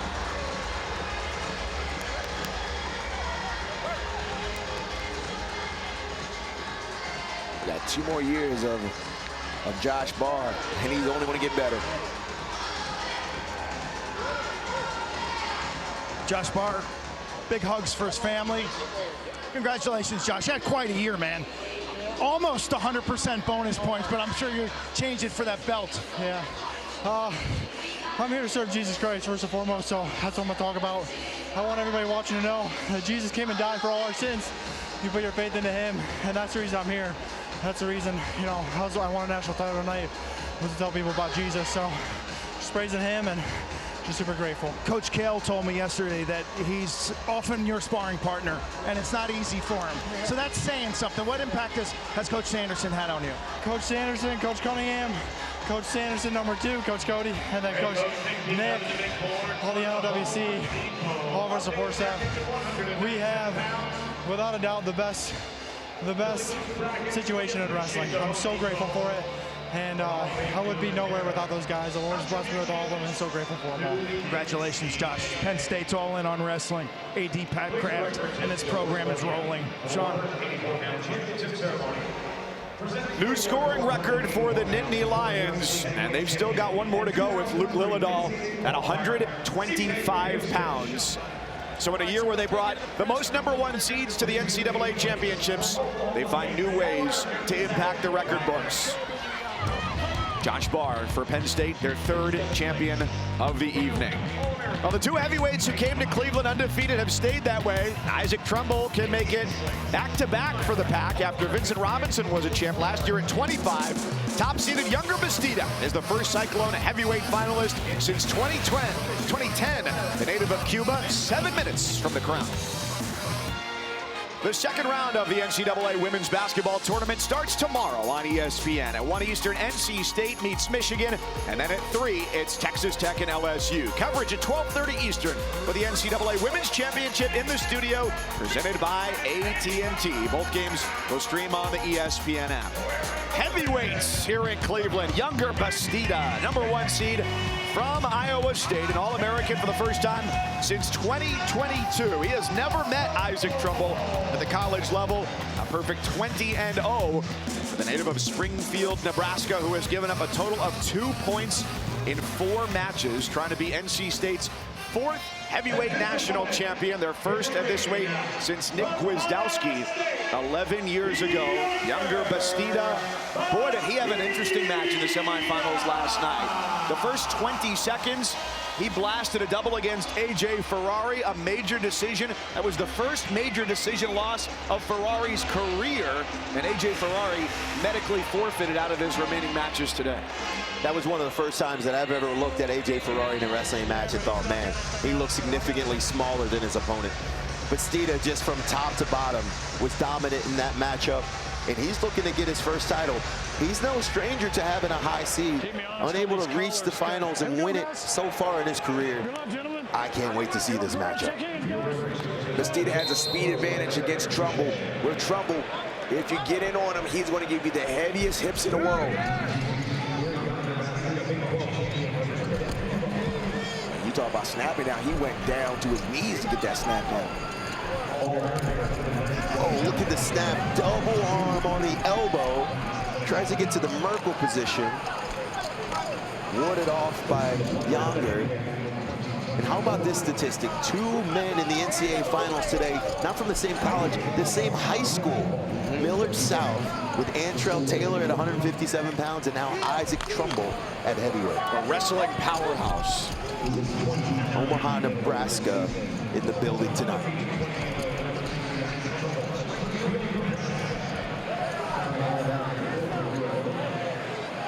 Isaac Trumbull wants to stay in a match like this where he wants to keep his hands on Bastida. He doesn't want to have Bastida wrestle in space.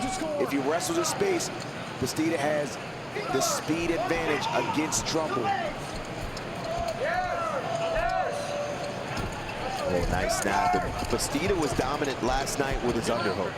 Throw-bys to the body lock, and he was able to transition smoothly from his feet, takedown, right to near fall, which helped him to his victory yesterday evening. You see Trumbull, as he's reaching, just grabbing to stay in close contact. Watch him reach that wrist. wrist, bring him back in. This is where Trumbull has the best shot of scoring against Bastida. Yeah, Rock, and the art of the hand fight is most evident with the big men. They're not going to take a lot of unnecessary risk going knee pounding underneath of a 275-pound man. So battling in the hand fight is really important here. Both guys who started their career with a couple years at 197 and moving up to heavyweight, no doubt a more comfortable weight class. Bastida 5 years ago was 4-4 as a freshman, an All-American in 2022. Round of 16 the year after that, blood round in 2024, and last year wrestled just 2 duels, taking a medical red shirt with a knee injury. You said they were both at 97-pounders and then moved up to heavyweight. JB, we were talking about that. You said there's a different style when you go up in weights against other guys. Yeah, absolutely. For me, it always started at about 184 pounds, is when you started to see a transition from supreme athlete to a little bit more of an upright stance. Guys are higher in their stance, they're battling in the hand fight, not as many risks on the attack. But these guys are very nimble and nifty for their size. And look at the double leg attempt by Younger. You saw the heavy hips there, and this is where Trumbull wants to be. And look at how he finds the anchor on the far side, but pops out the back door, and he may run out of time here. And 3 scoreless minutes in the first. A native of Cuba, representing Iowa State. It's a big year for them. The last time they had a pair of top 2 seeds was back in 2010. Bastida, Big 12 champion, regular season, 101 takedowns and allowed 2. Bottom man ready to go. 2. Stay set, okay? Top man, cover. He's on top here against Trumbull. Trumbull will slide his elbows in to seal it off. That was off on the near side. Beautifully executed. And like you mentioned, Rock, look at Trumbull controlling the hand and the wrist on that right side. He is not letting that thing go. He knows that if he can manage the lead hand, not only can he open up the right side for an outside step, high crotch or an attack, but also neutralize the attacks from his opponent. Backhand, watch the heavy hips here. This is a good position for both wrestlers. Cross the body, there's the heavy hips, heavy. He just bullied him over. That's what we talked about. This is where Isaac Trumbull wants to be. Heavy on the hips. When I say that, I mean pushing your hips to the mat. That's heavy hips. Get your hips down to the mat. Put the pressure on the back. And what he does really well, look at the snap, go behind. And Bastida under the arm. Who's in control? Who's in control here? No one yet. And he comes out to the crackdown position, trying to secure both legs. That's a takedown. No, it wasn't. He slipped it out. He slipped it. Great wrestling! Scramble! Oh my! Isaac Trumbull continues the sequence, and you can see Bastida motioning to his corner for them to throw the block. We're going to see a challenge here, Rob. That was Scramble City.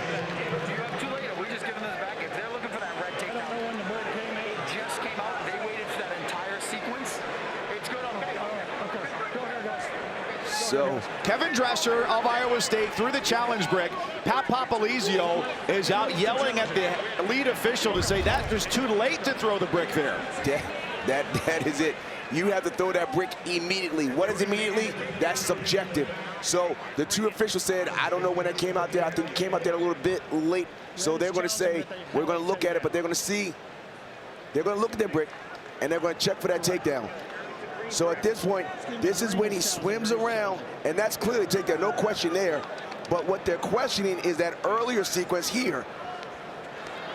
So watch here. Bastida does a really good job. He's going to post knee, goes to the double leg, plants him on his hip. And look at the continuous wrestling there from Isaac Trumbull. We got a decision.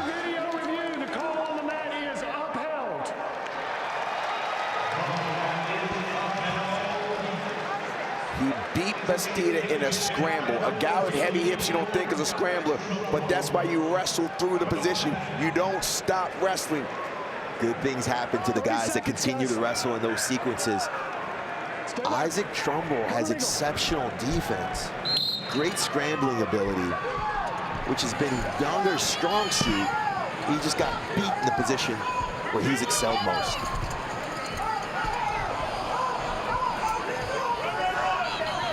Short time, he's sitting on. Now the legs are in a better position there for Trumbull. He reinforced it. Now he's going to try and get both legs in.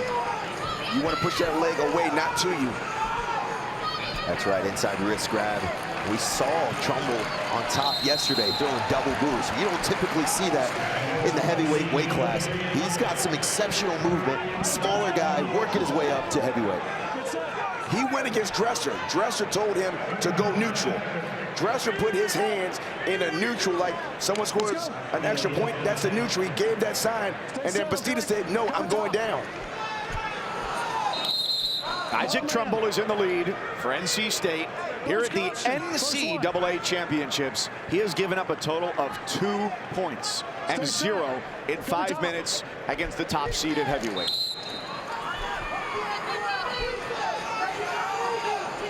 Isaac Trumbull is doing a good job trying to get the riding time out, lace that ankle. And look at how he pulls the leg out. He doesn't want to turn back in that. Isaac Trumbull will crunch him. Isaac Trumbull will crunch him. Riding time is almost at 1 minute, and it is. Effective lead now becomes 5-0 for Trumbull. And he throws that leg in on the right side. JB, we talk about it so much that it's mat wrestling that's the difference at this tournament. And Isaac Trumbull is doing a good job. Left leg, right leg, it doesn't matter. As long as the leg's in. And now this is a tough position here for Bastida. Pressing forward, this is crossbody. You got the left leg in and you're across on the right shoulder. That's the proper way to do a crossbody ride. And look at him roll the wrist underneath of the belly. Maintaining position, steady pressure with his hips and chest, making it difficult for Younger to come up off of his belly. You go back to when Coach Dresser said, go neutral, and Bastida said, no, I'm going to stay underneath. And we're seeing as of right now, it was not a good decision to go against your coach. Mom Julie looking on in hopeful anticipation. 35 seconds. And it could be an NCAA champion in back-to-back years for Pat Popolizio and the Wolfpack. 29 seconds for Trumbull, who has dominated through 6.5 minutes. And Bastida undid his headgear to clip it up. Mat wrestling is the difference in this match. You see Isaac Trumbull putting left leg in. When that's not in, right leg comes in. Keeps putting the pressure forward. We're going to see what Younger Bastida has up his sleeve. Riding time is secured. With the riding time secured, Rock, that makes the score 5-0 Trumbull. So even an escape and a takedown doesn't do it for Bastida. He needs big action. Oh, he can stay there all day. He can stay there and just keep heavy hips. Life just keeps getting better for Isaac Trumbull. He got married in the offseason. He's going to be a father after NCAAs, and he'll do it as a champion at heavyweight.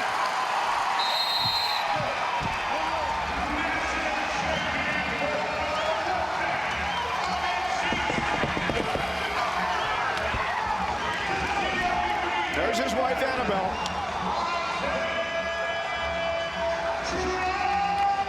They did bookends. Last year, they had a freshman national champion. This year, they have a heavyweight national champion. Go Pack. Extraordinary moment for this young man.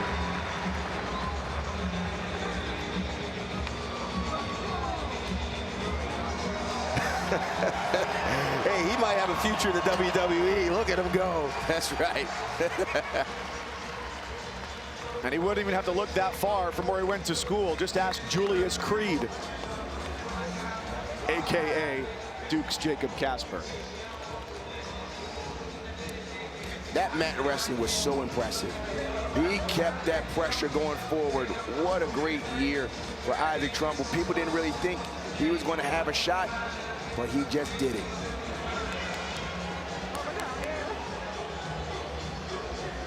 Isaac hugs with his dad, his mom, and your wife.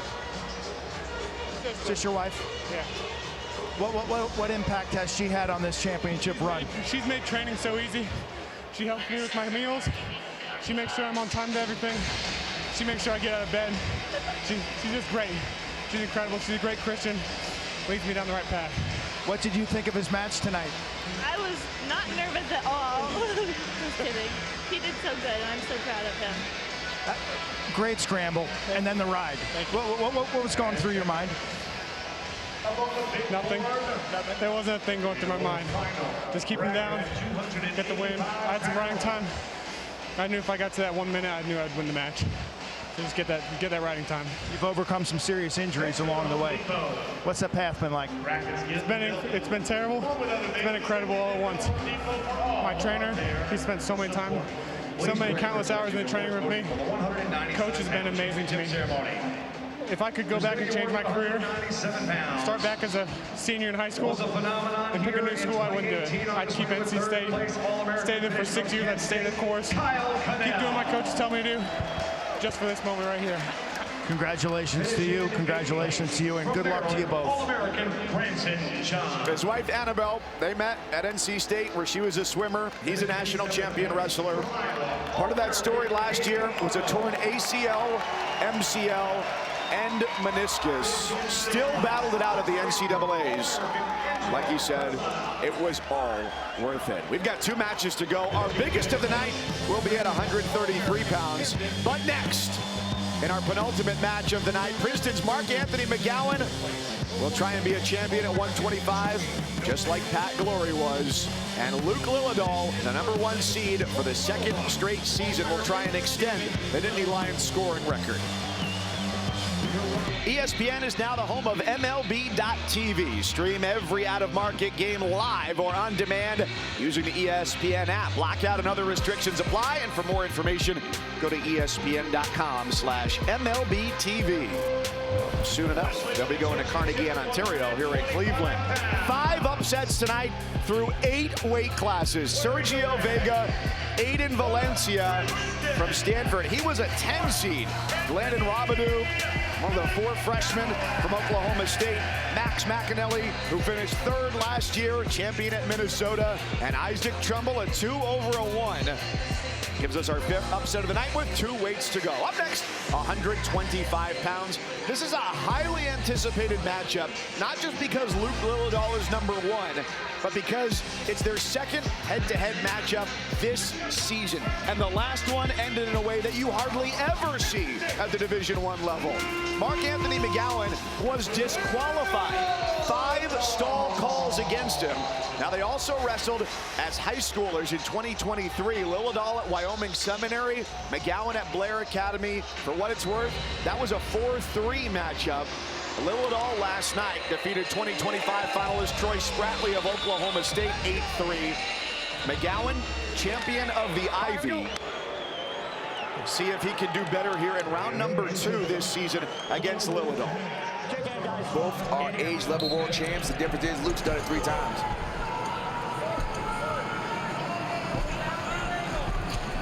And they call him Lightning Luke for a reason. We talked about the movement on the Penn State team. Holding position, looking to control ties. But wait till you see the re-attack on this young man. Moves angles extremely quickly, very disciplined. Mark Anthony McGowan, he's got some speed and of his own, but what he does really well is he knows how to slow down the match. He's clingy with his ties, can control elbows, and only shoots when he's sure he can score. When Luke Lillidahl shoots, he shoots to his opponent's right leg, and he gets his forearm down, and he really scoots his hips around. Shelves it, shelves the leg, and finishes efficiently.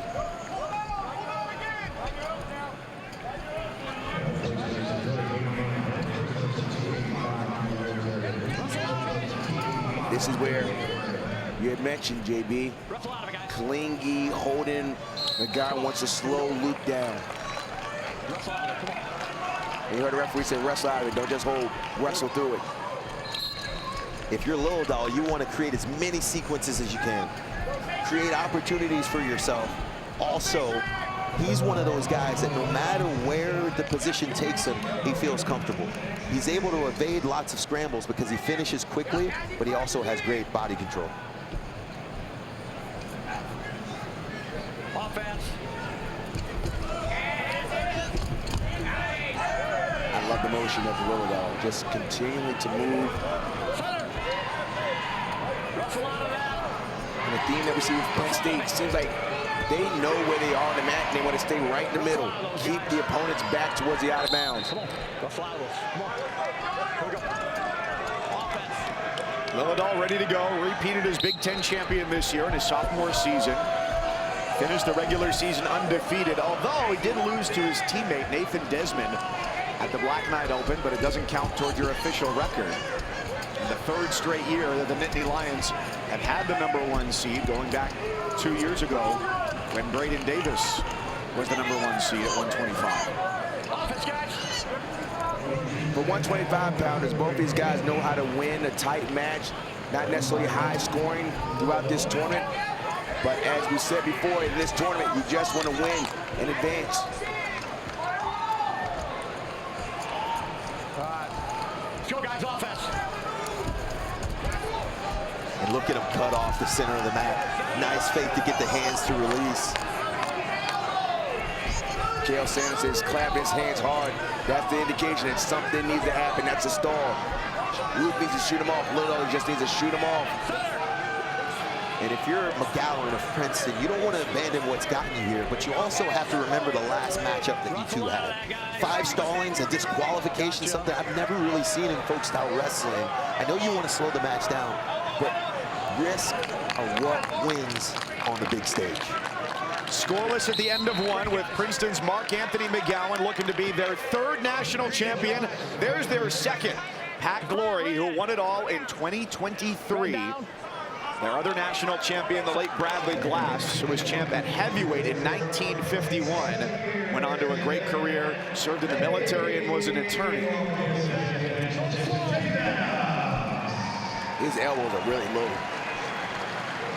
Look at that.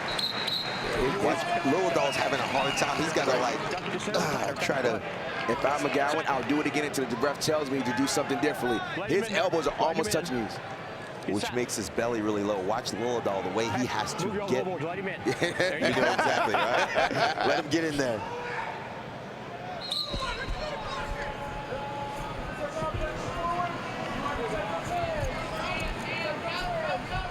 So underneath, you see the heads are down, but what's happening is McGowan is trying to grab the 4 fingers and bring them up. You see the 4 fingers?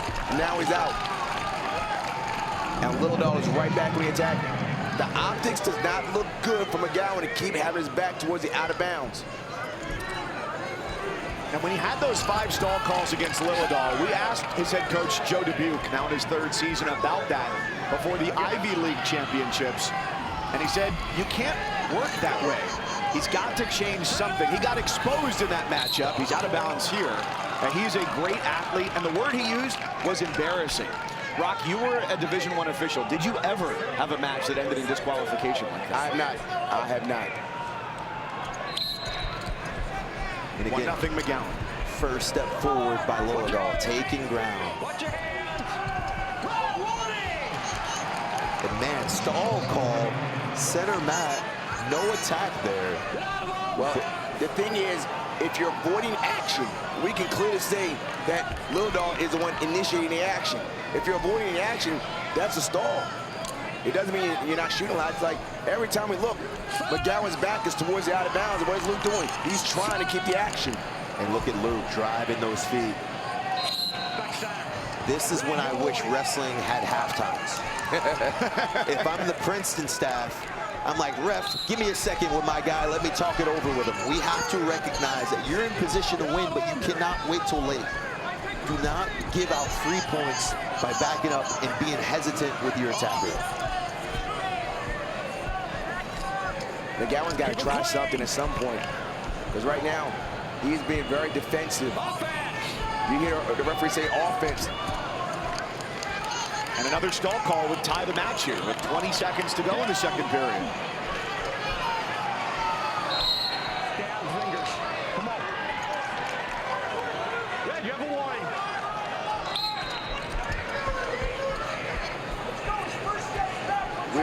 giving grief to McGowan, but he's wrestling the match that he needs to wrestle. He's being smart. This is what we call strategy, tactics here. If you know a guy is extremely speedy, you don't want to just take shots on him. Rock, 133 pounds is next, and perhaps the most electric wrestler in the country is one that nobody can afford to miss. You better not go to the restroom, don't get any food, sit down and watch this guy, Jack Spars. He is drama. The future of Oklahoma State wrestling. 1-1, third period, 125 pounds. But if you're McGowan, you're going to need a takedown to win you. So even if you get hit for a second stalling, you're going to have to do it in regulation, but you're still going to need to get to an attack and finish from your feet. Not only is he evading the attacks by going backwards, but he's also finger fighting, clinging, holding on to the hands. This is even a slight singlet grab there. This is not looking good. Yeah. And it's a point for Lillidahl. He's got the lead. You may hear boos, but I mean, if we're just looking at it, it's clearly Lillidahl is moving forward here. And now McGowan looks at the clock. Let's see if he tries to create his offense. Well, now he's going to get going. Yes, maybe he needed that. But here's the thing. This is where Lillidahl thrives. When guys start getting to attacks, he's really creative with his movement and really precise. So now all of a sudden, the tides change. Lillidahl now switched into the defensive wrestler, giving significant ground. And McGowan is the guy trying to penetrate the defense. Now McGowan's got to really go hard now. He looks over at the clock. This is where the sprint has to come. Something, he's got to try something. Just put it all out there. He's got to lock him, try and crunch the quarter. Lillidahl's over the guy. He looks at the clock too. At this point right here, we can just hold on. And Luke Lillidahl at 125 pounds gives the Nittany Lions an extension of their scoring record. Messenbrink, Haynes, Barr, and Lillidahl, 4 Penn State champions.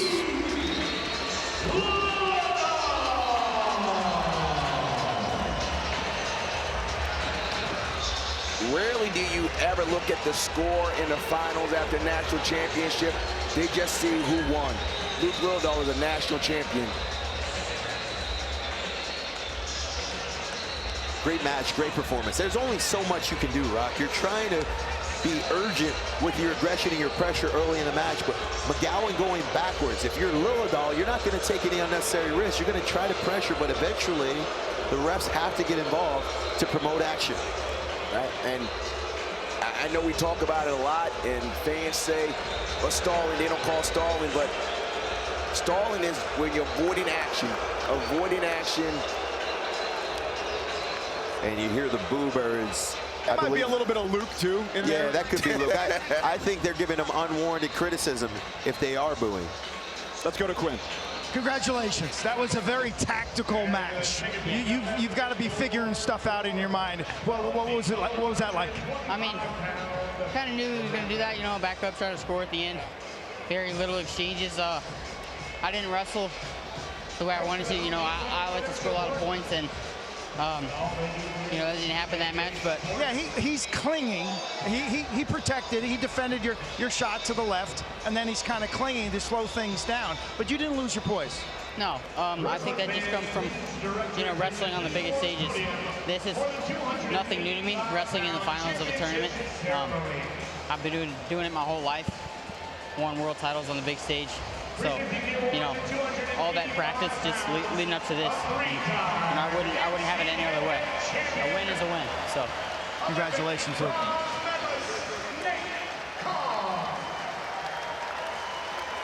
And the team count builds 181.5 points on another record season for Penn State. Luke Lillidahl started the season ranked number 3. Not before long was ranked number 1, and that's how he finishes as well. A winner 2-1 by decision over Princeton's Mark Anthony McGowan. The evening set for a dazzling denouement. The city that once had the boy mayor will have the boy champion. Ben DeVino, freshman, hasn't allowed a takedown all year, but can he keep that up against a competitor who needs takedowns like he needs oxygen? Jax Forrest is a win away from a perfect, true freshman season.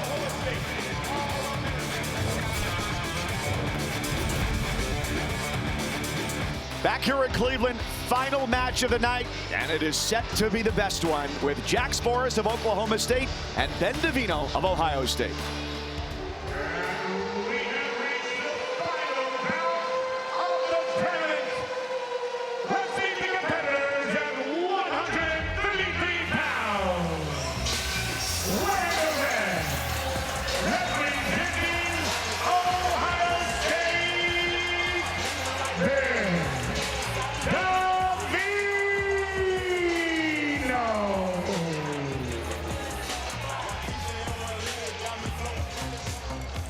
And his opponent in the green from Oklahoma State, Jax Forrest.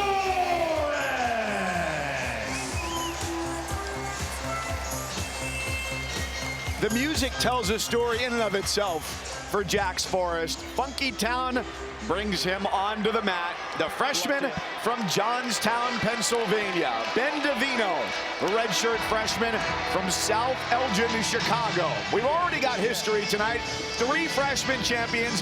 This matchup guarantees a 4th. Forrest is looking to be the first 133-pound champion for Oklahoma State since Jordan Oliver in 2011 when Forrest was 4.5 years old. Last match, best match, 133. They are both ready to go. I'm so excited here, guys. I can't contain my excitement. Jax Forrest is a guy no one can slow down. Ben DeVino is a guy no one can take down. It's going to be an exceptional match. DeVino, one of the few people that can match the pace, the pressure, but the strength, most importantly. Doing a good job of keeping that wrist across the body of Jax. Jax Forrest, he just wants to get in on somebody and create some options. He's in on that leg, across the body, he's going to run through. Is it the first takedown? The first takedown! Good defense, he goes other side. Look at the hips there. Even elevates to his feet to prevent the leg from coming in. He went left, right, both sides, incredible defense. It was like a windshield wiper. One side, other side, back side. That shows stingy defense there by DeVino. Which is not easy to do against Jax Forrest, who won 4 matches to get here. Through his first 3, he wrestled the shortest amount of time on anybody in the tournament of 6 minutes and 41 seconds. The match goes 7 minutes, and then yesterday, a major decision over Virginia Tech's Aaron Seidel that went to the 3rd period.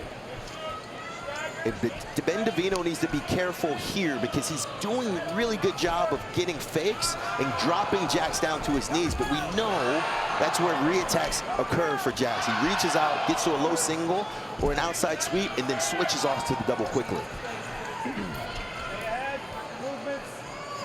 That was excellent defense there by DeVino. He's changing levels, moving his feet. And he's protecting his left elbow because Jax Forrest likes to grab that left elbow and do an elbow pass. You see him put it in? He's keeping that elbow on the inside. Yeah. He does not want to give up that elbow because that'll go for what is shuck. And so once he gets into this position, Jax fishing for his far elbow, he ends up in this 2-on-1 position where he's been able to slow down and neutralize Jax's offense.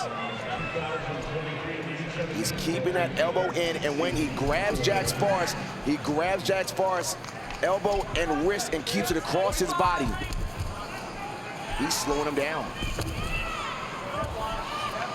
This is incredible to see a first period almost over where Forrest hasn't scored. But he's up against Big Ten champion, the Big Ten freshman of the year, Ben DeVino, who redshirted last year behind Nick Bouzakis in Columbus, Ohio. Just a couple hours southwest of here. And Jax no longer really reacting to fakes the way he was early in the match. You can see he's calling DeVino's bluff. He's saying, hey, if you want to shoot, we can shoot it out. And let's start the scramble. I like like the jab here of Davino, jabbing and moving his hands. 3 minutes, nothing on the board. What's your expectation second period? Someone better score. Choice is red. Would you have predicted no points after the first? No. And Ben Davino wisely choosing down here because he knows that this is going to be a tight match, but this is where Jax Forrest thrives. We talk about the ball and chain sequence. Look at how quickly he gets the leg in. And Ben Davino does a good job of staying up. He's staying up. He doesn't want to get to the mat. And now he's sliding his right knee out. So now that keeps that leg from getting in. He's got that right knee. You see he's sliding more. That's right. He keeps that right hip down, sliding the left foot, but notice how he's clinging to that left elbow. He does not want to build back up to his base and allow his forearm to be compromised for the ball and chain. Stall warning against Davino, trying to get out of bottom. Half a minute ride, he's got the first point. That's a win there for Davino. Quick stall call from that position, Rob. Davino was kind of clamming up, didn't want to get that leg in, wasn't really moving.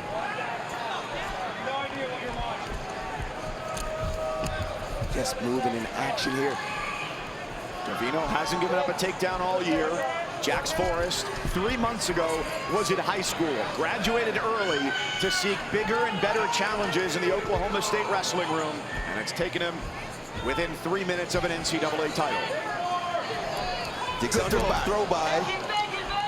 And watch what Davino is doing with the replacement hand. See how he goes left hand first, and then right hand to the collar of his opponent as he circles to the left. Disrupting the attack, and Jax with a double leg attempt. He's just trying to get in there. He's just trying to get in a situation. You see the elbows in with Davino, kind of like a praying mantis, keeping it tight. This may be the best match I've seen with so few points on the board. Both guys looking for openings, neither either able to find one yet.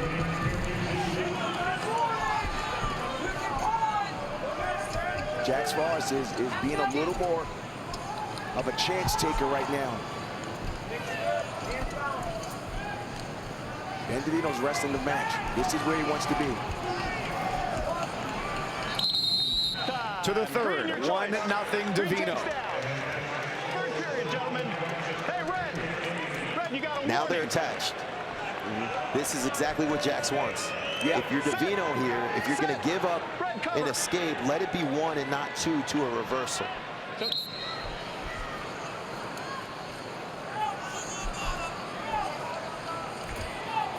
Forrest declawing his way to his feet to tie the match at 1. All right, fellas, let's make it happen. And chase it. Is it enough? He's going to roll through it. Lots of action. No control here. Ben Davino is at the first takedown. First takedown Davino's ever given up this year. And Jax, as we mentioned earlier, just comfortable in every position. Never panics. Wants to start the sequence, and he typically comes out on top. And you see what Davino's doing? He's keeping his left hand away because you know he's going to get the try back arm tilt. There it is. This is where Jax Forrest wants to be. This is big, building the riding time up as well, surpassing a minute, which gives him an effective 4-point lead with 1 minute to go. He's keeping that leg in there. He's looking for that back arm tilt. Here it is. Now he can go left or right. He goes one way or the other, depending on where the hips goes of his bottom wrestler.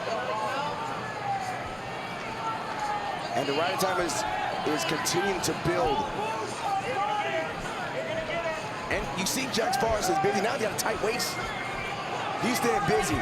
Riding time well over a minute now. Davino needs to get back to his feet, but he's having a hard time just getting up from his belly.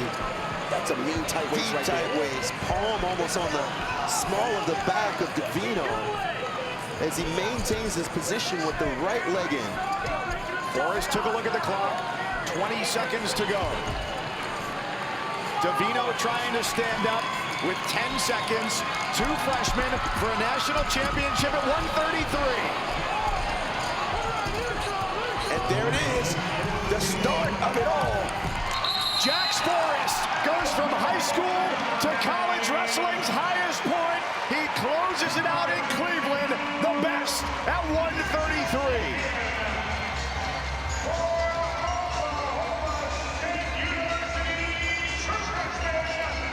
Just 3 months ago, he was taking midterms in high school, and now he's at the top of college wrestling. Jax Forrest, #1 seed, #1 ranked, your national champion. He hasn't lost yet, and he's just figuring out what he's capable of. He's a superhero that just realized he has incredible powers. How are you ever going to beat him? He's only getting better. There's a lot more arrows in the quiver for Jax Forrest. He went to Stillwater because he wanted to wrestle for David Taylor. His dream has come true, but it's only the beginning.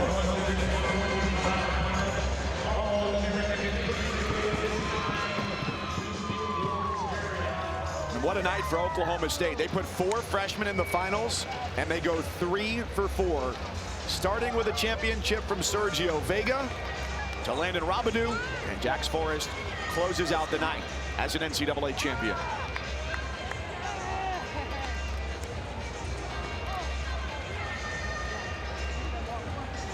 We said it when we came on the air tonight. Something is brewing in Stillwater, Oklahoma. It has been a revival of that program for the Cowboys.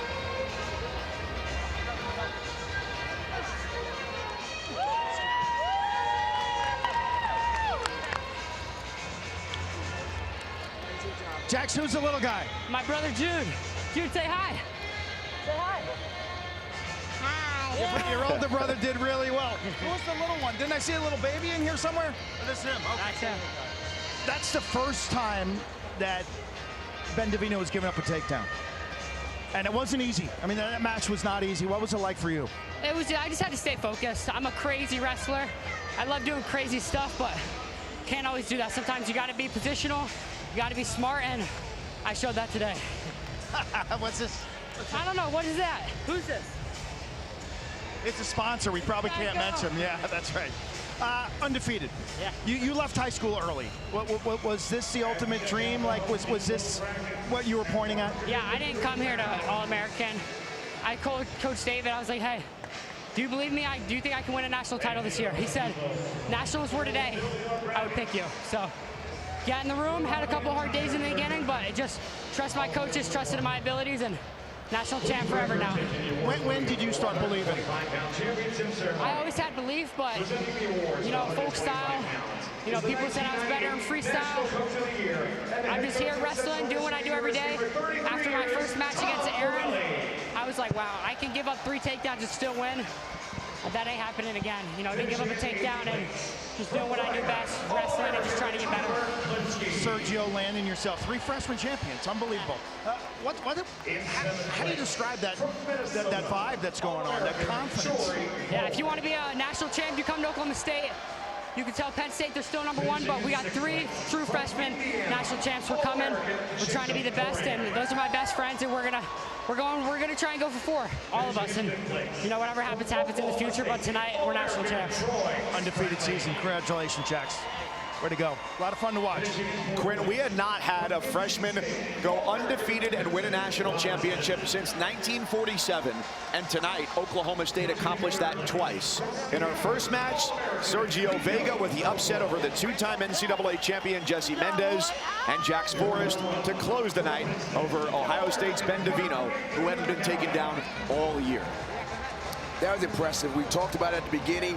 Yes, Penn State set the record.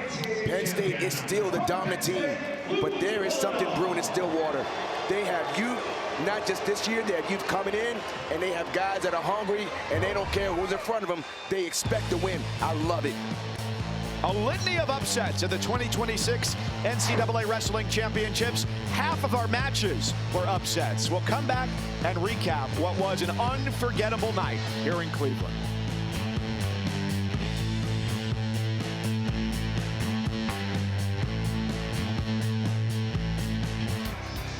We close out the night here in Cleveland with a view of downtown The 2026 NCAA Wrestling Championships are in the books and one to remember for a long time to come. Let's take a look at the Capital One Cup standings as teams compete for a combined $500,000 in student-athlete scholarships from Capital One. Helps me good in college football. Indiana knows that. And Florida State on the women's side, powerhouses in soccer, softball as well. That is our Capital One Cup standings update. Back here, Matt side, Mike Cousins, Jordan Burroughs, Rock Harrison, Quinn Kesnick along with us tonight as well. Penn State does it again. The Nittany Lions, champions for a 5th straight year, 13 times in 15 seasons. They came in with a record, 7 #1 seeds, JB, and for the 3rd straight year, set a new scoring record, beating their own mark with 181.5 points this season. Or tonight, I should say. They keep elevating the bar. If you look at the records of the top 3 highest scoring team totals in history, all 3 of them are Penn State. 72.5, 77.5, 81.5. These guys just continue to get better. Man, what a night. Such an exciting evening. And Rock, 4 national champions. They had 6 in the finals, showing the power of 1, an undefeated season, and 2, bonus points. Mitchell Messenbrink is that guy. He wrestles like everybody should wrestle. Always attacking, always moving forward. He doesn't care. Levi Haynes, he knows how to win the gritty matches. He knows how to be tough, and toughest wins at this tournament. Hey, Josh Barr right here, he had to go against a stingy guy, but he showed again, he is a winner. And Lightning Luke, he wasn't as much lightning, but one thing he did do, he'd win. Penn State is showing that they are a dominant team for the future. You got 10 weight classes. 5 of them were upsets tonight, and it started with Sergio Vega at 141 pounds, the number 3 seed, a true freshman from Oklahoma State, over the 2-time champion Jesse Mendez. We had 4 freshmen win tonight, the most since 1947. Started with Vega, who was the first to go undefeated as a true freshman since that 47 season. Cowboy up, he wrestled tough along the way, but this right here was a great match. Aiden Valencia showed a tremendous amount of heart, will, and determination, and then moving right up, Robidou came back and knocked off the defending national champion, the #1 seed. He is showing that he is that guy at McAnally in a tough weight class. At the beginning of the year, 184, he flips the loss at the Big Ten. He wins the national championship. Trumbull flexing, showing that win right there. He wrestled his match. It was a gritty ride at the end that determined the winner. He is a national champion. And Jax Forrest, Jordan, he graduated high school early. He had his choice of where he could have gone. He felt like he had a connection with David Taylor. He calls him Coach David. You don't hear that all too often. He left high school early and finishes perfect, just like Sergio Vega did too. That's what we're seeing in this new young stable of wrestlers, especially the ones at Oklahoma State. Look at the steady stroll, nice and calm. Coming into this matchup, Ben Davino hadn't given up a takedown in his entire collegiate career, but look at him run backside, arm drag to the ankle lift, and he finishes this sequence where he feels most comfortable in the scramble. Not what we're used to seeing because he's always getting bonus points, but he did the job. Tons and tons of talent. I can't wait to see what the future looks like down in Stillwater. I know we've said it quite a bit. The atmosphere for their duels is great. We'd love to see Cale Sanderson go to Stillwater and the Nittany Lions go down there and take on the Cowboys. So it started with Vega over Mendez, Aiden Valencia, a national champion, the first since Shane Griffith at Stanford. Landon Robidou over Antrell Taylor, who was going to try and become a 2-timer. Mitchell Messenbrink, phenomenal in his win. Levi Haynes, Max McAnally, Josh Barr, as Penn State dominated in those upper weights. Isaac Trumbull was the 5th upset of the night over #1 seed Younger Bastida. Luke Lillidahl didn't take much to win against Mark Anthony McGowan. A stall call the difference. We closed out the night with 2 freshmen, 4 total freshman champions here in Cleveland. Well, it takes an army to put on this show on our half. Over 100 people here. Thank all of them. My partners Quinn, Rock, Jordan, I'm Mike. We say so long. Women's basketball coming up first. Let's go to the studio. Here's Taylor Tannenbaum.